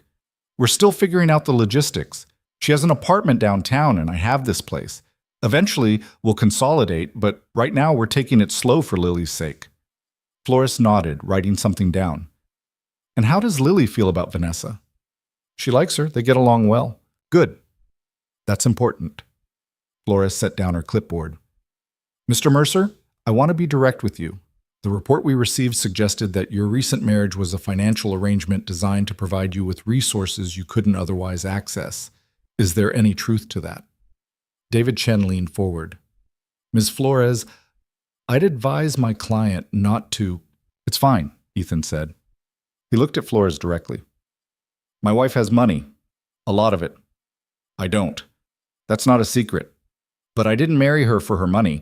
I married her because she sees me as more than just someone struggling to get by. She treats me like an equal. And yeah, her resources have helped with Lily's medical care. But that's what marriage is. You support each other. You share resources. There's nothing sinister about it. Flores studied him for a long moment. I believe you, Mr. Mercer, but I have to follow through with the investigation. That means I need to speak with Lily and with your wife. And I need to see documentation of Lily's care, medical records, school records, anything that demonstrates her well-being. We have all of that prepared, David Chen said, producing a folder from his briefcase. Complete medical history, school attendance records, teacher evaluations, and reference letters from neighbors and community members. Everything you need is here. Flores took the folder and started reading. Ethan sat in silence, watching her face for any sign of judgment or suspicion. But she just read, occasionally making notes, her expression neutral. Lily came home 20 minutes later, bursting through the door with her backpack and a handful of drawings she'd made in art class. She stopped when she saw Flores sitting at the kitchen table. "Hi," Lily said cautiously. "Hi, Lily. My name is Patricia. I work for an organization that helps families. I'm here to talk to you for a few minutes. Is that okay?" Lily looked at Ethan. He nodded. "Okay," Lily said. Flores asked Lily to show her around the house. Ethan and David Chen stayed in the kitchen while Lily gave Flores a tour, pointing out her room, the bathroom she'd recently redecorated with seashell stickers, the backyard where she built things. Ethan could hear their voices through the walls, Lily's high and excited, Flores's calm and encouraging. When they came back, Vanessa was standing in the kitchen. She'd arrived without anyone noticing, slipping in through the back door. She was still in her work clothes, tailored pants, a silk blouse, but she'd brought groceries. Expensive groceries. The kind that came in cloth bags instead of plastic. "Sorry I'm late," Vanessa said, setting the bags on the counter. "Traffic was terrible. You must be Ms. Flores." Flores stood, shaking Vanessa's hand. "Mrs. Mercer, thank you for coming." "Of course." Vanessa glanced at Lily. "Hey, kiddo, how was school?" "Good. We're learning about Egypt. Did you know they had cats as gods?" "I did know that. Very smart of them." Vanessa started unpacking groceries. "I brought stuff for dinner. I thought we could cook together." Flores watched this exchange with interest. "Mrs. Mercer, I'd like to ask you a few questions as well, if you don't mind." "Absolutely. Let me just get this put away." They sat at the table, Ethan, Vanessa, Flores, and David Chen, while Lily played in the living room, theoretically out of earshot, but probably listening to every word. Flores asked Vanessa the same question she'd asked Ethan, about the marriage, the timeline, the arrangement. Vanessa answered calmly, her responses perfectly aligned with what Ethan had said. "And you're comfortable with this living arrangement?" Flores asked. "Two separate residences?" "For now, yes. Lily's been through a lot with her health. We didn't want to disrupt her life more than necessary. She's comfortable here. This is her home. Eventually we'll figure out something more permanent, but right now, this works." "And your relationship with Lily?" "It's new, but it's good. She's a remarkable kid. Smart, curious, honest. I'm still figuring out how to be a stepmother, but I'm learning." Flores smiled slightly. "That's a very honest answer. I don't see the point in being anything else." The interview lasted another 30 minutes. Flores asked about finances, about Vanessa's work schedule, about how they plan to balance careers and parenting. Vanessa answered everything with the same calm directness, never defensive, never evasive. When it was over, Flores stood and closed her folder. "Thank you both for your time, and thank you, Lily, for showing me around. You have a very nice home." "Thanks," Lily called from the living room. "I'll be submitting my report within the week," Flores said to Ethan. "Based on what I've seen today, I don't anticipate any issues. Lily is clearly well cared for, happy, and thriving. The report that initiated this investigation appears to be unfounded." Ethan felt something loosen in his chest. "Thank you. However," Flores continued, "I do want to caution you. Whoever filed that report may try again. If they do, document everything. Keep records. Make sure you can demonstrate consistent, stable care. The best defense against malicious reports is an overwhelming amount of evidence." "We understand," Vanessa said. Flores left, David Chen following her out to handle paperwork. When they were gone, Ethan sat down hard at the kitchen table and put his head in his hands. "We passed," he said. "We passed," Vanessa confirmed. She was still standing by the counter, her hands gripping the edge. "But my father's not going to stop. This was just the opening move." "Then what's next?" "The board vote. I pushed it up to next Friday, 1 week from tomorrow. If I win, I secure my position and my father loses his leverage. If I lose, you won't lose." "I might." Vanessa finally sat down. "The vote's going to be close, closer than I'd like. And my father has a week to turn votes against me. He's going to use everything he has, including you. Let him. We've already survived the worst he can throw at us." Vanessa looked at him, and for the first time since he'd met her, she looked uncertain, vulnerable. "You don't know that," she said quietly. "You don't know what he's capable of." From the living room, Lily called out, "Are we still making dinner? I'm starving."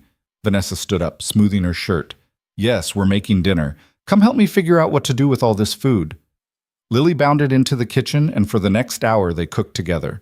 Vanessa reading recipes off her phone, Lily measuring ingredients with intense focus, Ethan trying not to burn anything. It felt normal, domestic, real. And for just a little while, Ethan let himself forget that in 1 week, everything would come crashing down. The week before the board vote was the longest week of Ethan's life. Vanessa worked 18-hour days meeting with board members, calling in favors, building coalitions.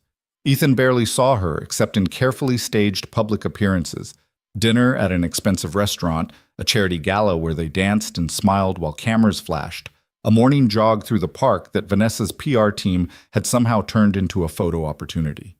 Every appearance was calculated, every moment designed to project stability, happiness, commitment. It was exhausting. Richard Hart, meanwhile, was everywhere. On the news, in the papers, giving interviews about the future of Hart Industries and the importance of experienced leadership. He never mentioned Vanessa directly. He didn't have to. The implication was clear. 3 days before the vote, Ethan's truck was vandalized. All 4 tires slashed. The word fraud keyed into the driver's side door. The cameras he'd installed caught nothing. Whoever had done it knew exactly where the blind spots were. 2 days before the vote, someone leaked Ethan's financial records to the press. Every late payment, every missed bill, every desperate attempt to keep his head above water. All of it published in a business journal with a headline that read, "Hart CEO's husband, a financial liability." Vanessa's PR team went into overdrive, spinning the story as an attack on working-class families, turning Ethan into a symbol of resilience rather than weakness. It worked, mostly. But the damage was done. One day before the vote, Lily came home from school crying. Ethan found her in her room, face buried in her pillow, her shoulders shaking. He sat on the edge of her bed and put a hand on her back. "What happened?" "Kids at school," she said, her voice muffled. "They said you married Vanessa for money. They said you're a gold digger. I didn't know what that meant, so I asked Mrs. Reeves and she got really mad at them, but they still said it." Ethan felt rage rise in his chest, hot and immediate. "Those kids don't know what they're talking about, Lily." "But is it true? Did you marry her for money?" The question hung in the air. Ethan thought about the contract in his safe, about the $50,000 he'd already earned, about the $200,000 waiting for him at the end. "I married her because she needed help," he said carefully. "And because she could help us, too. But that doesn't mean I don't care about her, and it doesn't mean our family isn't real." Lily turned over, her eyes red. "Do you love her?" Ethan opened his mouth, closed it. He thought about Vanessa standing in his kitchen, unpacking groceries. Vanessa helping Lily with homework. Vanessa sitting across from him at Sunday dinner, unflinching under her father's attacks. "Yeah," he said, surprised by the truth of it. "Yeah, I think I do." Lily studied his face. "Then it doesn't matter what those kids say, because you know the truth." She rolled over and went back to her pillow, apparently done with the conversation. Ethan sat there for another minute, processing what had just happened. He thought he'd been protecting Lily from the truth, but maybe she'd been protecting him. He texted Vanessa. "Lily asked if I love you. I said yes." Her response came back 10 minutes later. "Did you mean it?" Ethan stared at the question for a long time. Then he typed, "I don't know. Maybe." Vanessa didn't respond. The board vote was scheduled for 2 in the afternoon. Ethan spent the morning at his shop, trying to work but mostly just watching the clock. Vanessa had told him not to come to the meeting. Board votes were private, executive, no guests allowed. But at 1:30, his phone rang. Vanessa's name on the screen. "Change of plans," she said. "I need you here. Now. Bring Lily." "What? Why?" "My father leaked our contract, the original one. The $50,000, the 6-hour arrangement, all of it. It's on every news site. The board is questioning whether our marriage is legitimate. I need you here to prove that it is." Ethan felt the world tilt. "Vanessa, please. I know this isn't what we agreed. I know this is exposing Lily to more than we wanted, but if we don't do this, I lose everything. And so do you. Please, Ethan, I need you." He looked at the clock. 1:32. "I'll be there in 20 minutes, he said. He picked up Lily from school, told the office it was a family emergency, and drove downtown faster than he should have. Lily sat in the passenger seat, quiet and wide-eyed, sensing that something huge was happening but not asking questions. They arrived at Hart Industries at 1:58. Vanessa was waiting in the lobby, pacing, her phone pressed to her ear. When she saw them, she ended the call and walked over. "Thank you for coming," she said. "What do you need us to do?" "Come upstairs, stand beside me, let them see that we're real." She looked at Lily. "Hey, kiddo, I'm sorry to pull you out of school." "It's okay," Lily said. "Are you in trouble?" "Yeah, kind of." "Is my dad going to help?" "I hope so." They took the elevator to the top floor where the boardroom was. Through the glass walls, Ethan could see a long table surrounded by men and women in suits. Richard Hart sat at the head of the table, looking calm and satisfied. Vanessa stopped outside the door. "When we go in there, they're going to ask questions about how we met, about the contract, about whether this marriage is real or just a business arrangement. I need you to tell the truth, not the sanitized version, the real truth. Can you do that?" Ethan took her hand. "Yeah, we can do that." Vanessa squeezed his hand once. Then she opened the door and walked into the boardroom, Ethan and Lily right behind her. Every face turned to look at them. Richard Hart's smile widened, and the final battle began. The boardroom fell silent as Vanessa walked to the head of the table, Ethan and Lily flanking her like shields she hadn't known she needed. 14 board members sat in their leather chairs, their expressions ranging from curiosity to outright hostility. Richard Hart remained perfectly still, his hands folded on the table, watching his daughter with the patience of a predator who'd already won.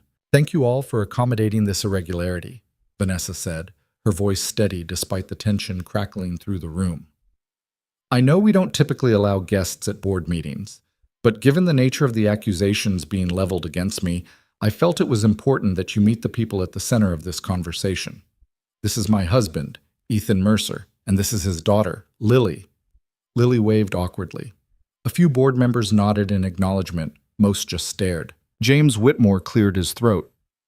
"Vanessa, we've all seen the documents your father provided, the contract, the initial payment, the terms of your arrangement. I think we deserve an explanation." "You do," Vanessa agreed, "and you're going to get one. But first, I want to clarify something. Everything in that contract is real. I did pay Ethan $50,000 to pretend to be my husband at a family dinner. That part is not in dispute." A murmur rippled through the room. Richard Hart's smile deepened. "However," Vanessa continued, "what that contract doesn't show is what happened after. It doesn't show the relationship that developed. It doesn't show the partnership we built. And it certainly doesn't show the life we're creating together." "A partnership built on deception," Richard said smoothly. "How convenient that you've developed feelings for someone you hired to play a role. How romantic." "You're right," Ethan said, speaking for the first time. Every head swiveled toward him. "It did start as deception. Vanessa needed someone to stand beside her at a dinner where she knew she'd be attacked. I needed money to keep my daughter healthy, so we made a deal. A business transaction, nothing more."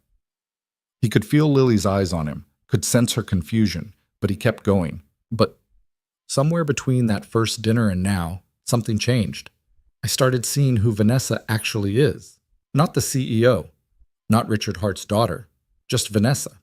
Someone who works herself to exhaustion because she cares about doing things right. Someone who learned how to make pancakes because my daughter told her she had to. Someone who stands up to people twice as powerful as her because she refuses to be controlled." Ethan looked directly at Richard. "You wanted me to be a problem for her. You wanted me to be the weak link, the liability, the proof that she makes bad decisions. But the only bad decision in this room is the one where a father tries to destroy his own daughter because she won't obey him." The silence that followed was absolute. Richard Hart's expression didn't change, but something flickered in his eyes. Something cold and calculating. "How touching," Richard said. "Though I notice you didn't deny the original arrangement. You took money to deceive this family, to deceive this board. And now we're supposed to believe that somewhere along the way, it became real?" He shook his head. "Forgive me if I find that difficult to accept." "I don't care if you accept it," Ethan said. "I'm not here for your approval. I'm here because Vanessa asked me to be, and I'll stand beside her whether you like it or not. Lily tugged on Ethan's sleeve. Dad, can I say something? Ethan looked down at her, surprised. Lily, I don't think… Please, I want to say something. Vanessa crouched down to Lily's level. It's okay. You can speak if you want to. Lily looked around the room at all the serious faces watching her. Then she walked forward until she was standing directly in front of Richard Hart. You're Vanessa's dad, right? She asked. Richard looked at her with the kind of polite interest usually reserved for pets. That's correct. My dad says you're trying to hurt Vanessa because you don't like that she married him. Your father has an interesting perspective on family dynamics. I think you're mean, Lily said bluntly. My dad's a good person. He takes care of me when I'm sick. He works really hard even when he's tired. And he married Vanessa because he likes her, not because of money. I know that because I asked him. And my dad doesn't lie to me. Richard's smile thinned. Children often believe what they're told without understanding the complexities underneath. I'm not stupid, Lily said. I know they got married fast. I know it's weird. But I also know that Vanessa comes over and helps me with homework and listens when I talk about stuff. And I know my dad looks at her the way he used to look at my mom in the pictures. So maybe it started weird, but it's not weird anymore. She turned to face the rest of the board. You should let Vanessa keep being the boss. She's good at it. And she's not going to mess up just because she has a family now. That's dumb. Lily walked back to Ethan, apparently satisfied with her contribution. Ethan put a hand on her shoulder, equal parts proud and terrified of what would happen next. One of the board members, an older woman Ethan didn't recognize, was smiling slightly. Out of the mouths of babes, she murmured. Richard Hart stood up. This is touching, truly, but we're not here to be swayed by emotional appeals from a child. We're here to vote on whether Vanessa Hart is fit to continue leading this company, and the evidence suggests she's not. She entered into a fraudulent marriage to manipulate this board. She hired someone to play a role, and when that role was exposed, she scrambled to make it look legitimate. This is not the behavior of someone with sound judgment. You leaked the contract, Vanessa said quietly. You violated attorney-client privilege to obtain a private document, and then you disseminated it to the press knowing it would cause maximum damage. And you want to talk about judgment? I did what was necessary to protect this company from your recklessness. No, you did what was necessary to maintain control, because that's all this has ever been about. Control. Vanessa's voice rose, the first crack in her composure. You gave me this position 3 years ago thinking I'd fail. And when I succeeded, when I grew the company beyond anything you'd accomplished, you couldn't handle it. So you started looking for ways to tear me down. The marriage was just the excuse you needed. You're upset, Richard said calmly. I understand, but perhaps this emotional outburst demonstrates exactly why. I'm not finished. Vanessa cut him off, and the steel in her voice made everyone sit up straighter. You want to talk about the original contract? Fine. Let's talk about it. Yes, I paid Ethan to attend a dinner. Yes, it was a transaction, but you know what I bought with that $50,000? I bought 6 hours of being treated like an equal. 6 hours of standing beside someone who didn't want anything from me except what I'd already agreed to give. 6 hours of not being manipulated or controlled or judged. She looked around the table, meeting each board member's eyes. And in those 6 hours, I realized something. I realized that I'd been so focused on proving myself to my father, on meeting his impossible standards, that I'd forgotten what it felt like to just be myself. Ethan gave me that. Not because he was paid to, but because he didn't know any other way to be. Vanessa's voice softened. So yeah, it started as a business deal. But it became something real because we both chose to make it real. We chose honesty over convenience. We chose partnership over pretense. And we chose each other over everything my father offered us to walk away. She turned back to Richard. You offered Ethan $300,000 to talk. He said no. You could have offered him $1 million, $10 million, and he still would have said no. Because some people can't be bought. Some people have integrity that money can't touch. I know that's a foreign concept to you, but it's true. Richard Hart stared at his daughter for a long moment. Then he looked at Ethan. Is that true? I offered you $300,000? You did, Ethan confirmed. And you refused. I did. Why? Because she asked me to. Richard laughed. It was a genuine laugh, startled and almost admiring. You turned down $300,000 because my daughter asked you to. That's either the most loyal thing I've ever heard or the most foolish. Probably both, Ethan admitted. Richard sat back down, and for the first time since Ethan had met him, the older man looked uncertain, like he'd encountered a variable he hadn't accounted for and didn't know how to process. This board has a decision to make, Richard said finally. We can believe that Vanessa's marriage is legitimate and allow her to continue in her position, or we can recognize it for what it clearly is, a calculated move to create the appearance of stability, and vote accordingly. I know where I stand. The question is, where do the rest of you stand? James Whitmore raised his hand. I'd like to hear from Mr. Mercer directly. No more speeches. Just answer this. If Vanessa lost this vote today, if she lost her position and her standing, would you still be married to her tomorrow? The room went silent again. Every eye turned to Ethan. He thought about the contract sitting in his safe at home, about the $200,000 he'd never receive if they ended this now, about the security and stability and future he'd been promised. Then he looked at Vanessa, at the exhaustion in her eyes, at the way she was holding herself together through sheer force of will, at the woman who'd helped his daughter with fractions and learned to make pancakes and stood beside him when her father tried to bury him. Yeah, Ethan said. I would, because none of this was ever really about her job. It was about her, and that's not going to change based on what happens in this room. Vanessa's eyes widened slightly, like she hadn't expected that answer. Whitmore nodded slowly. All right, I've heard enough. I'm ready to vote. Wait, said the older woman who'd smiled at Lily earlier. Her nameplate read Margaret Voss. I have a question for Vanessa. You've spent a lot of time defending your marriage, but what about defending your work? What about defending your actual record as CEO? Because from where I'm sitting, your performance speaks for itself. I'm glad you think so, Vanessa said carefully. I do. Revenue is up 32% since you took over. Stock price has nearly doubled. We've completed 4 major developments under budget and ahead of schedule. The Riverside project alone generated more positive press than this company has seen in a decade. Voss looked around the table. So why are we even having this conversation?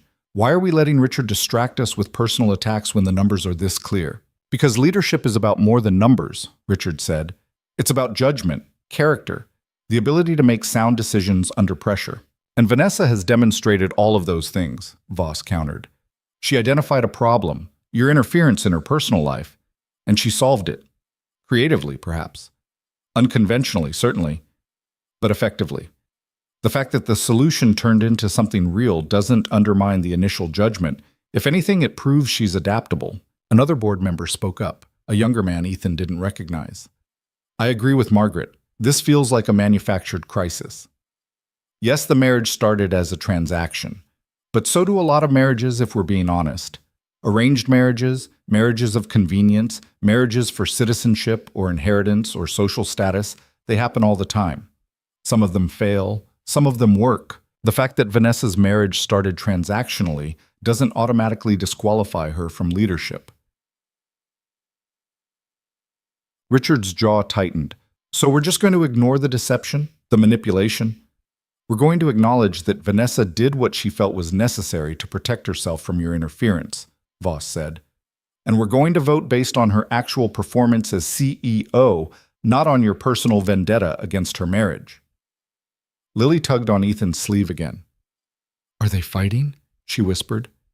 Yes, sweetheart, but I think Vanessa's winning. The debate continued for another 20 minutes. Board members argued back and forth, some siding with Richard, most gravitating toward Voss's position. Ethan watched Vanessa stand perfectly still throughout it all, her expression neutral, giving nothing away.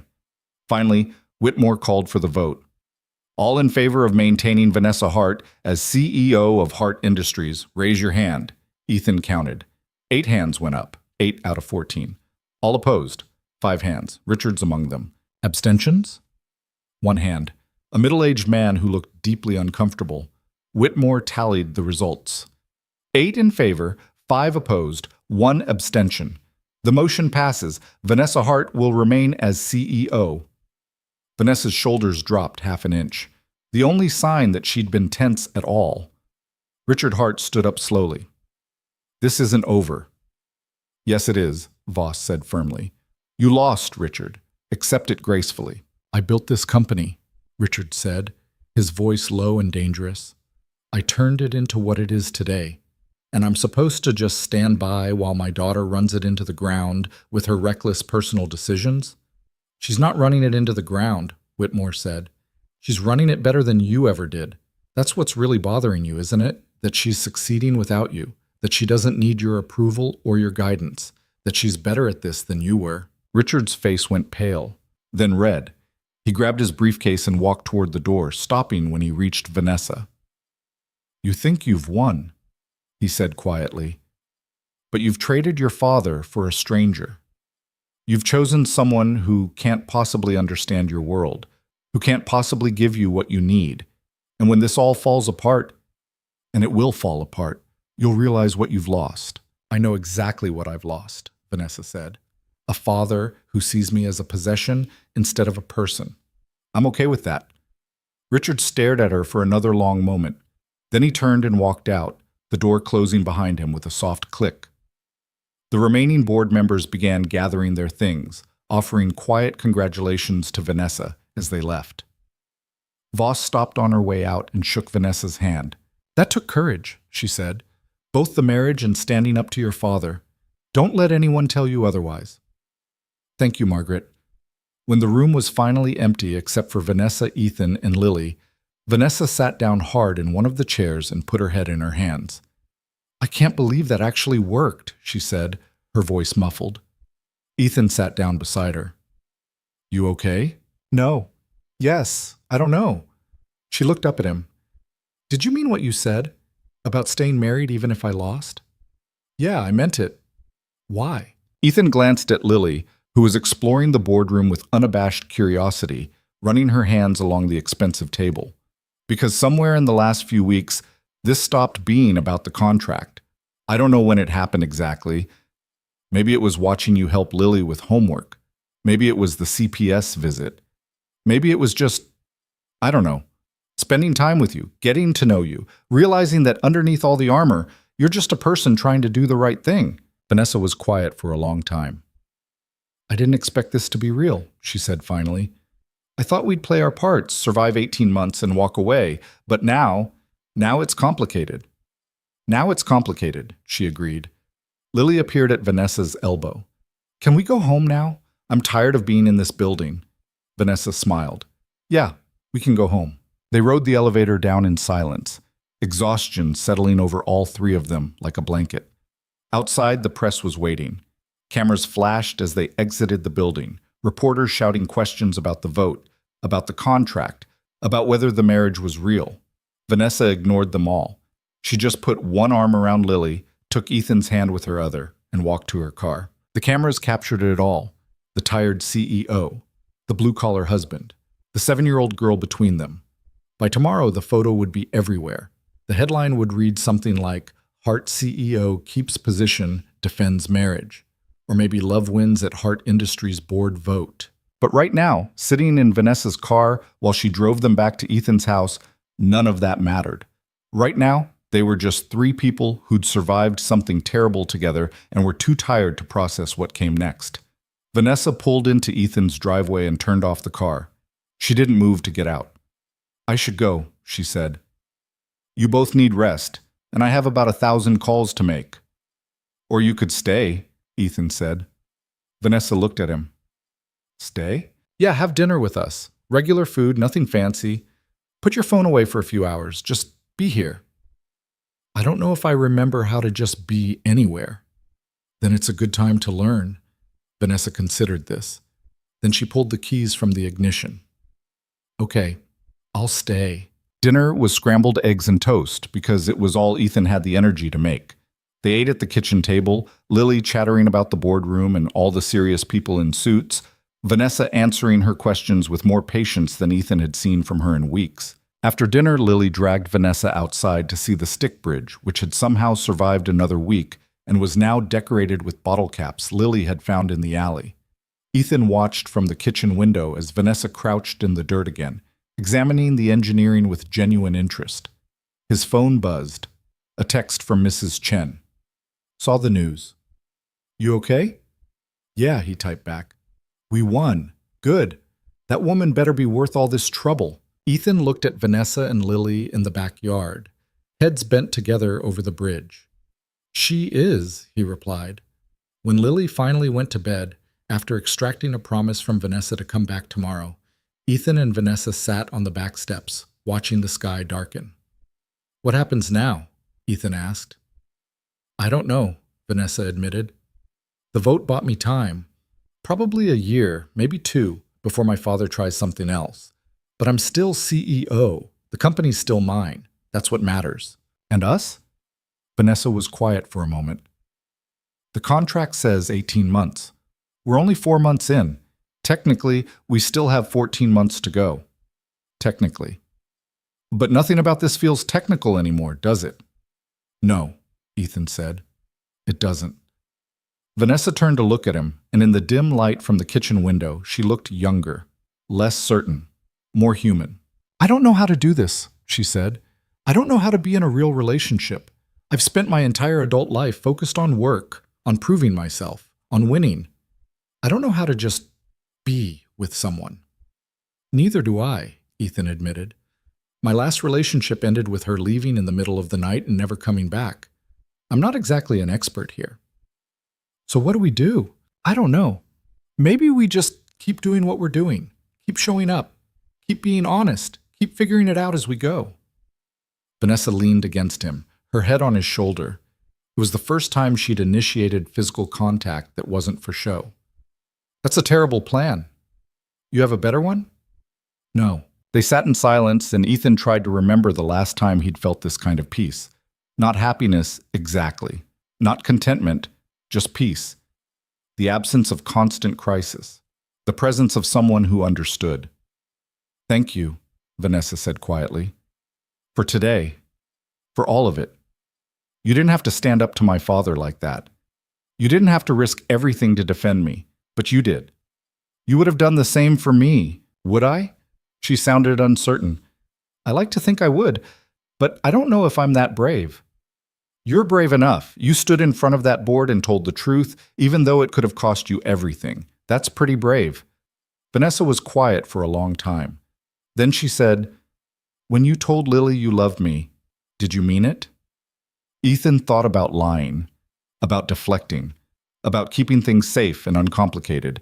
Instead, he said, I'm starting to. Yeah. Vanessa lifted her head to look at him.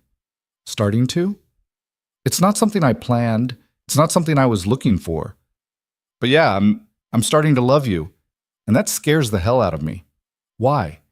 Because this was supposed to be temporary, safe, controlled. And now it's not any of those things. Now it's messy and complicated and real. And I don't know how to protect Lily from that. Or how to protect myself. Maybe you don't have to protect anyone, Vanessa said. Maybe we just have to be honest about what this is and trust that we can handle whatever comes next. That's a lot of trust. I know. She smiled slightly. But you turned down $300,000 because I asked you to. If that's not trust, I don't know what is. Ethan kissed her, not for cameras, not for appearances, just because he wanted to. And Vanessa kissed him back, and for the first time since this whole mess started, it felt like they were choosing each other instead of just surviving together. When they finally pulled apart, Vanessa rested her forehead against his. I should probably go. It's late. Probably. But I don't want to. Then don't. Vanessa smiled. You're making this very difficult. Good. She stayed another hour, curled up beside him on the back steps, talking about nothing important. About the boardroom vote. About Lily's drawings. About the Henderson Commission that Ethan still needed to finish. About mundane, ordinary things that felt extraordinary because they were happening together. When she finally left, Ethan stood in his driveway and watched her car disappear down the street. Then he went inside, checked on Lily, still asleep, surrounded by stuffed animals, and sat down at his kitchen table. He pulled out the contract from the safe. Read through it one more time. All the terms, all the conditions, all the carefully negotiated protections. Then he took a pen and wrote across the top, Void by mutual agreement. He'd give it to Vanessa tomorrow. They'd figure out what came next together, without contracts or conditions or predetermined endings. Just two people who'd started with a lie and somehow found their way to something true. His phone buzzed one more time before he went to bed. A text from Vanessa. "Thank you for today, for everything. I meant what I said in the boardroom. You gave me something I didn't know I needed.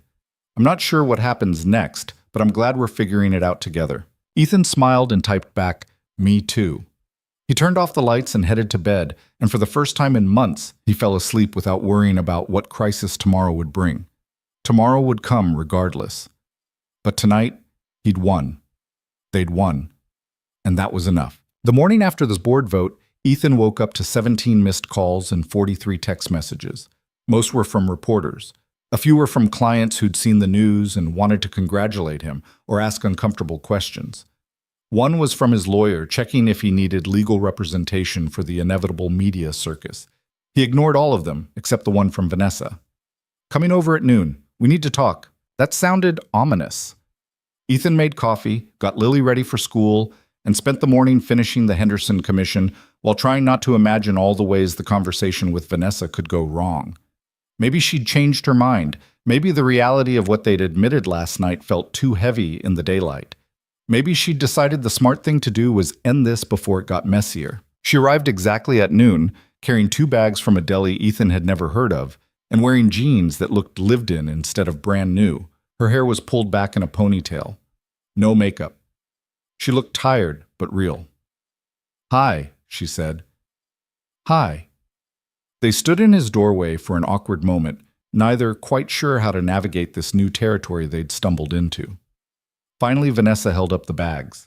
"I brought lunch. I didn't know what you liked, so I got 6 different sandwiches." 6? I was nervous. Ethan laughed despite himself. "Come in." They ate at his kitchen table, working their way through sandwiches that were definitely too expensive for a Tuesday lunch. Vanessa kept glancing at him and then looking away, like she was building up to something difficult. "I voided the contract," Ethan said finally, pulling the folded document from his pocket. "Last night, figured we should probably start fresh." Vanessa took the paper, read what he'd written across the top, and set it down carefully. "I was going to do the same thing today. I have the dissolution paperwork in my car." "So we're on the same page." "We're on the same page." She took a breath. "But that brings up a bigger question. If we're not doing this because of a contract, why are we doing it?" "Because we want to." "Do we?" Vanessa's eyes were searching. "Or are we just caught up in the momentum of survival? We've spent months fighting my father, managing crises, performing for cameras. Now that the immediate threat is over, maybe we should figure out if there's actually something real here or if we've just trauma bonded." Ethan set down his sandwich. "You think this is just trauma bonding?" "I don't know. Do you?" He thought about the questions seriously, about the past 4 months, about every moment they'd shared, the fake dinners and real conversations, the staged photo ops and genuine laughter, the fear and the relief, and the slow, surprising realization that he looked forward to seeing her. "No," he said. "I don't think it's just trauma bonding. I think trauma brought us together, but what's kept us together is something else. Something I haven't felt in a long time." "What's that?" "Hope. Partnership. The feeling that someone actually sees me and doesn't want me to be anything other than what I am." He paused. "Is that how you feel?" Vanessa was quiet for a long moment. "Yes, but that terrifies me. Because I don't know how to do this, Ethan. I don't know how to be in a relationship without controlling every variable. And I can't control you. I can't control how this ends. I can't even control how I feel about you." Maybe that's the point. Maybe the best things in life are the ones you can't control. That's a nice thought, but I've spent my entire life building systems and structures specifically so I don't have to rely on things I can't control. And how's that working out for you? Vanessa laughed bitterly. Not great, apparently. I'm 36 years old. I just won a corporate war against my own father, and I'm sitting in a kitchen having an existential crisis about whether my marriage is real. Well, when you put it like that, it does sound kind of ridiculous. It is ridiculous. She looked at him. But I don't want to walk away from it. That's the part that scares me. I should want to walk away. It would be cleaner, simpler. But I don't. Ethan reached across the table and took her hand. Then don't. It's not that simple. Why not? Because we're from completely different worlds, Ethan. I live in a penthouse downtown. You live in a rental house with peeling paint and a furnace that sounds like it's dying. I spend my weekends at charity galas. You spend yours at hardware stores. Our lives don't actually fit together. They fit well enough right now. Right now we're in crisis mode. But what about when things are normal? What about when you realize that my world is exhausting and shallow and full of people like my father? What about when I realize that your world is— She stopped. Is what? Too small, too ordinary, too poor? I wasn't going to say that. But you were thinking it. Vanessa pulled her hand back. That's not fair, isn't it? You just listed all the ways our lives don't fit together, and every single one was about class, about money, about the fact that I'm not from your world and never will be. Ethan stood up. I thought you were different, Vanessa. I thought you saw past all that. I do see past it, but that doesn't mean the differences don't exist. No, it doesn't. But it also doesn't mean they have to matter. Of course they matter. They matter to society. They matter to my family. They matter to who? Because they don't matter to me. They don't matter to Lily. So who exactly are we worried about? Vanessa was quiet. I think, Ethan said slowly, you're looking for reasons to run because you're scared. And I get it. I'm scared too. But I'm not running. I'm standing here telling you that I want to try, really try. Not because of a contract or a crisis or because we need each other to survive, just because I want to see where this goes. Vanessa stood up and walked to the window. She stared out at his small backyard, at the stick bridge Lily had built, at the chain-link fence that needed replacing. My father called me this morning, she said finally. He said I'd destroyed our family, that I'd chosen a stranger over my own blood, that I'd regret it for the rest of my life. Do you think he's right? Part of me does. Part of me thinks I should have just accepted his control, taken the easy path, avoided all this mess. She turned to face him. But then I remember what it felt like to live under his thumb, to have every decision questioned, every choice second-guessed, to be constantly performing for approval I was never going to receive. And I realized I'd rather have this mess than that prison. That's not about me, though. That's about your father. Mom, no, it's about freedom. You showed me what it looks like to live without constantly performing. You showed me that it's possible to just be honest and messy and real, and I don't want to go back to the alternative. Ethan walked over to her. Then don't. But what if we try this for real and it doesn't work?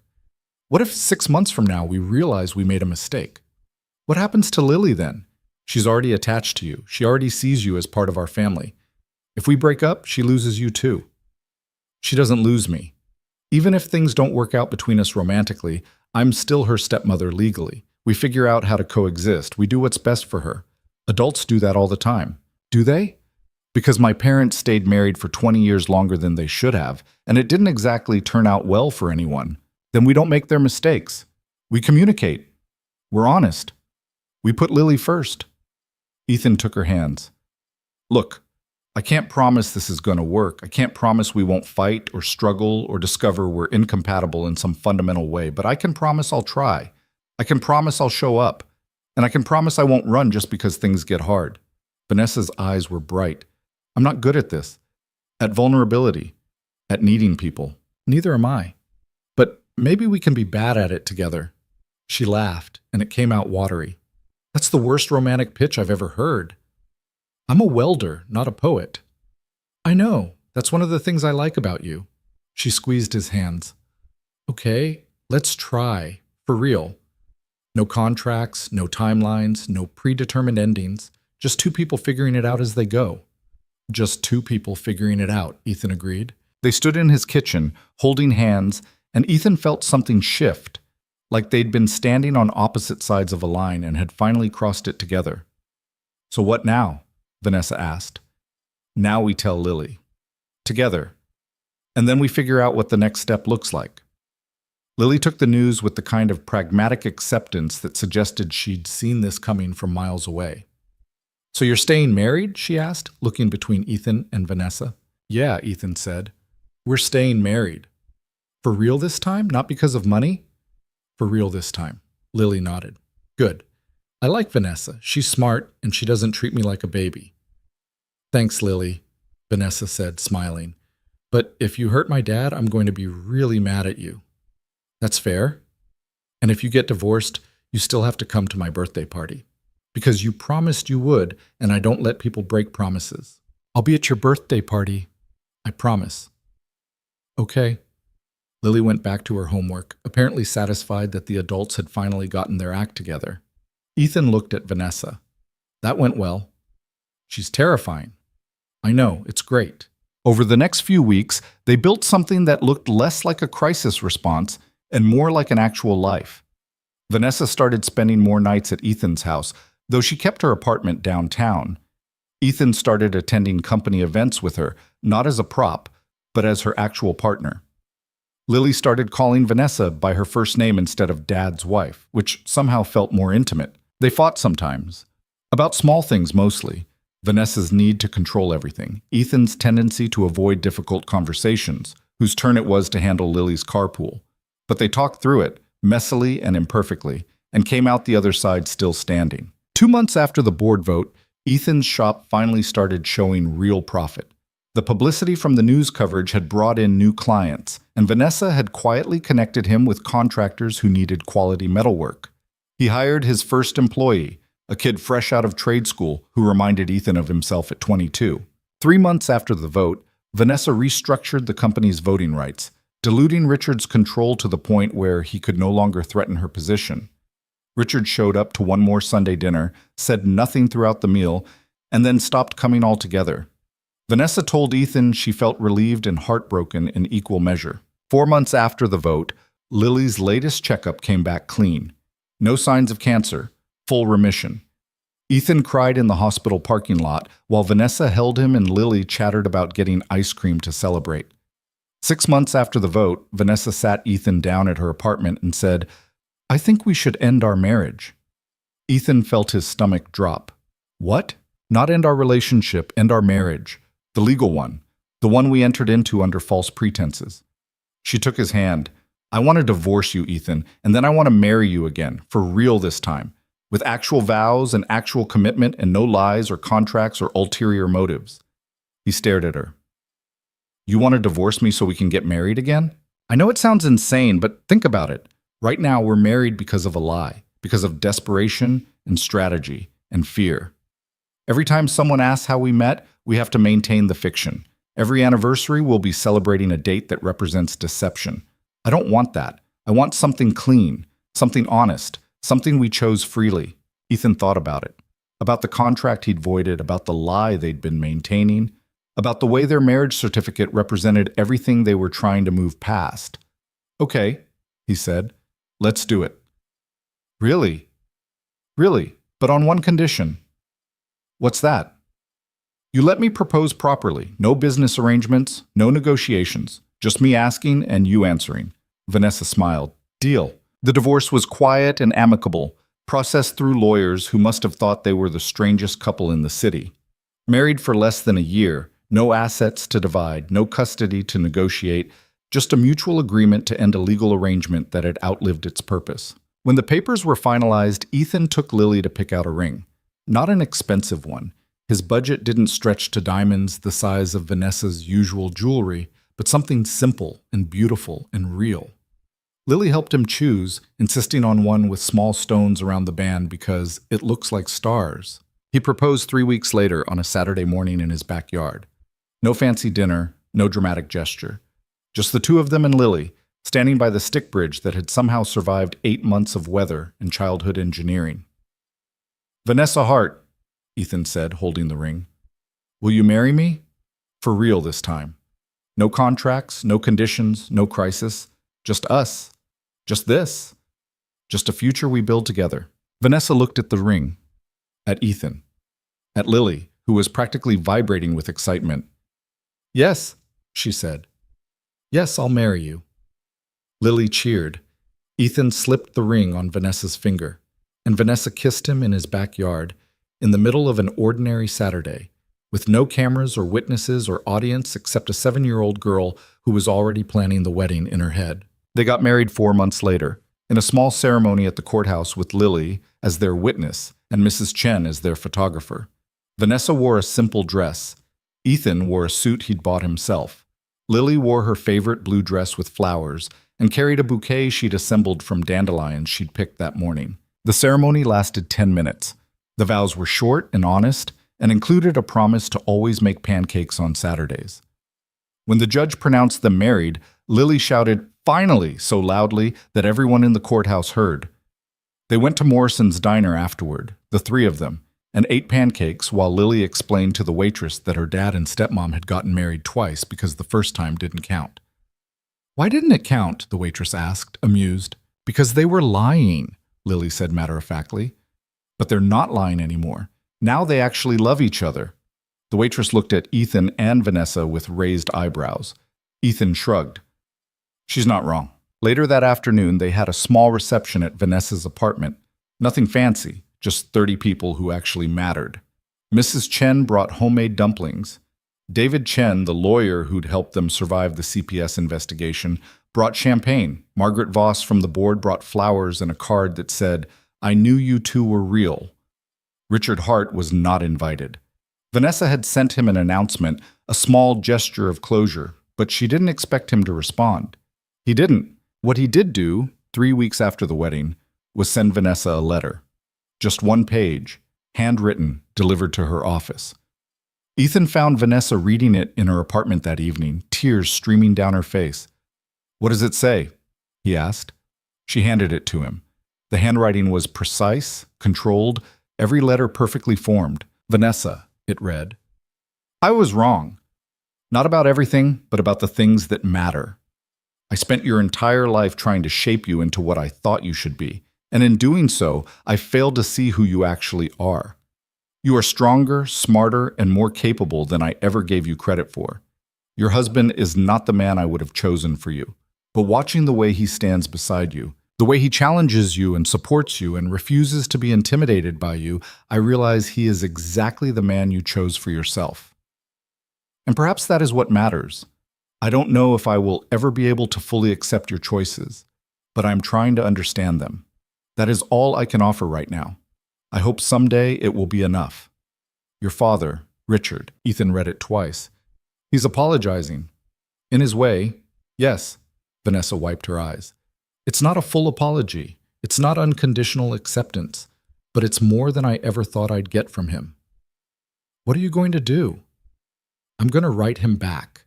I'm going to thank him for trying, and I'm going to tell him that if he ever wants to meet his step-granddaughter, he's welcome to join us for pancakes on Saturday." "You think he'll come?" "Probably not, but the offer will be there, and maybe someday he'll surprise me." Ethan pulled her into his arms. "You're a better person than I am." "No, I'm just someone who's learning that holding grudges takes more energy than letting go. You taught me that." "I didn't teach you anything." "Yes, you did. You taught me that it's possible to be honest even when it's hard, to choose vulnerability even when it's scary, to build something real even when it starts with lies." She looked up at him. "You taught me that the most dangerous lie I ever told led me to the truest love I've ever known." Ethan kissed her forehead. "That's very poetic." "I'm learning from Lily. She's very wise." From the living room, Lily called out, "Are you guys being gross again? Because I can hear you." "We're not being gross," Vanessa called back. "You're totally being gross. Mrs. Chen says married people are always gross." Ethan laughed. "We should probably go rescue Mrs. Chen from whatever Lily's telling her about us." They walked into the living room to find Lily showing Mrs. Chen her wedding drawings, elaborate scenes of the courthouse ceremony, complete with dandelion bouquets and a judge who looked suspiciously like a superhero. "She's very talented," Mrs. Chen said diplomatically. "She gets it from her mother," Ethan said without thinking. Everyone went quiet. Lily looked at Vanessa. "You're my mother now, right?" Lily asked. "Legally?"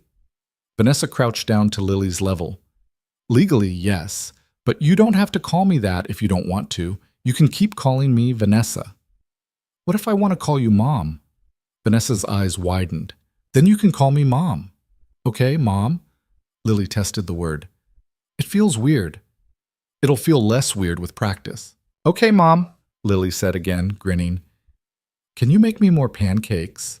"It's 7 at night." "Pancakes don't have a time, Mom. That's the whole point of pancakes." Vanessa looked at Ethan, who shrugged. She's not wrong. They made pancakes at 7 at night, in Vanessa's expensive kitchen, with Lily directing operations like a tiny executive chef. Mrs. Chen stayed for dinner, telling stories about Ethan as a child that made Lily laugh until she couldn't breathe. And somewhere in the middle of it all, Ethan realized this was what happiness actually felt like. Not perfection, not the absence of problems, just the presence of people who chose to show up for each other day after day in small and imperfect ways. A year after the second wedding, Vanessa sold her downtown apartment and moved into Ethan's house. Not because she had to, but because she wanted to. They renovated together, adding a home office for Vanessa, upgrading the ancient furnace, building a workshop in the garage where Ethan could take on smaller projects without going to the shop. Lily's room got a fresh coat of paint and a new bookshelf to hold her growing library. The stick bridge in the backyard was eventually replaced by a treehouse that Ethan built with Vanessa's dubious assistance and Lily's constant supervision. Ethan's business continued to grow.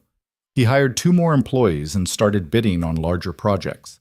Vanessa connected him with architects and developers, not as favors but as genuine business referrals, and Ethan's reputation for quality work spread.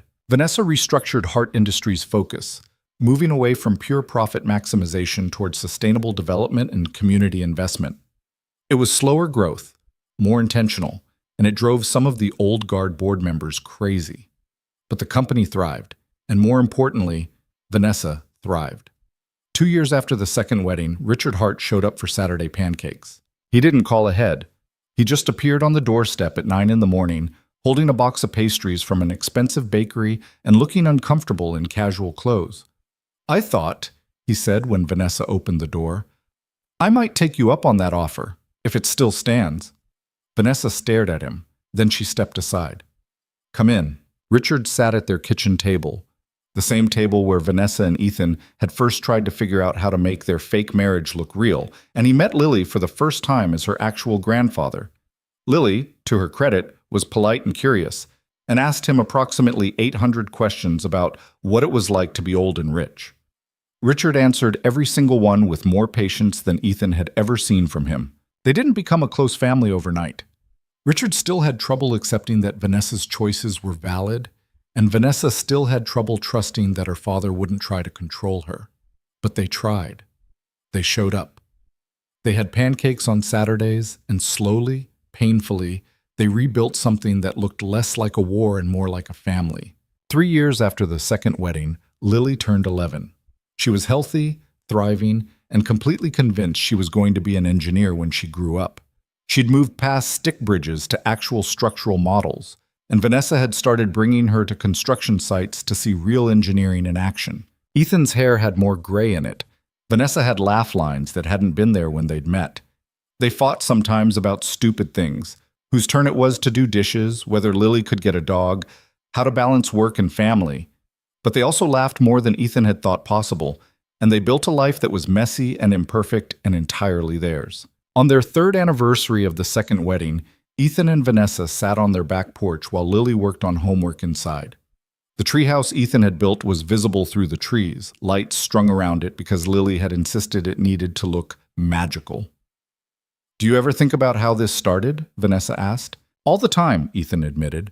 "You walked into my shop in the middle of a storm and offered me $50,000 to pretend to be your husband. I thought you were insane." "I was insane. I was desperate and terrified and willing to do anything to escape my father's control." She leaned against him. "But I got lucky. I got you. We both got lucky. Do you think we would have found each other if it hadn't been for the crisis? If I hadn't needed someone to play a role, and you hadn't needed money?" Ethan thought about it. "Honestly? Probably not. We live in different worlds, we move in different circles. There's no natural way we would have crossed paths." "That's depressing. Maybe. Or maybe it's proof that sometimes the worst situations lead to the best outcomes. Sometimes you have to walk through fire to find something worth keeping." Vanessa was quiet for a moment. "I spent years believing that love was a luxury I couldn't afford, that relationships were just another form of negotiation, that the only person I could trust was myself." "What changed?" "You did. You showed me that trust isn't about perfection or certainty. It's about choosing to show up even when you're scared, choosing honesty even when it costs you, choosing someone else's well-being alongside your own. That sounds like something you'd say in a TED Talk. I'm being serious. I know, but it's making me uncomfortable. Vanessa laughed. 3 years married and you still can't handle emotional vulnerability. I'm a work in progress. Good. Me too. She took his hand. Thank you for not giving up on me, even when I gave you every reason to. You never gave me a reason to give up. You gave me reasons to fight harder. From inside, Lily called out, "Are you guys being gross again?" "Yes," Vanessa called back. "Deal with it. I'm telling Mrs. Chen." "Mrs. Chen already knows," Ethan smiled. "We should probably go inside. It's getting cold." "In a minute." Vanessa stayed where she was, looking out at the backyard, at the treehouse and the garden they'd planted together and the life they'd built from lies and desperation and stubborn hope. "Do you think Lily understands how lucky we are?" she asked quietly. "I think Lily understands that we love each other and we love her. The rest is just details." Those are some pretty significant details. Maybe, but kids don't care about how things started. They care about how things are now. And right now, she's got 2 parents who show up for her, a grandfather who's trying, and a future that's wide open. That's not luck. That's what we built. Vanessa squeezed his hand. "When did you get so wise?" "I've always been wise. You just didn't notice because you were too busy being terrified." Fair point. They sat in comfortable silence, and Ethan thought about the man he'd been 3 years ago. Desperate, exhausted, willing to lie for money because he didn't see any other option. And he thought about the woman Vanessa had been, trapped in her father's shadow, convinced that control was the only path to safety. Neither of them had been looking for love. Neither of them had believed it was possible. But sometimes the things you don't plan for are exactly what you need.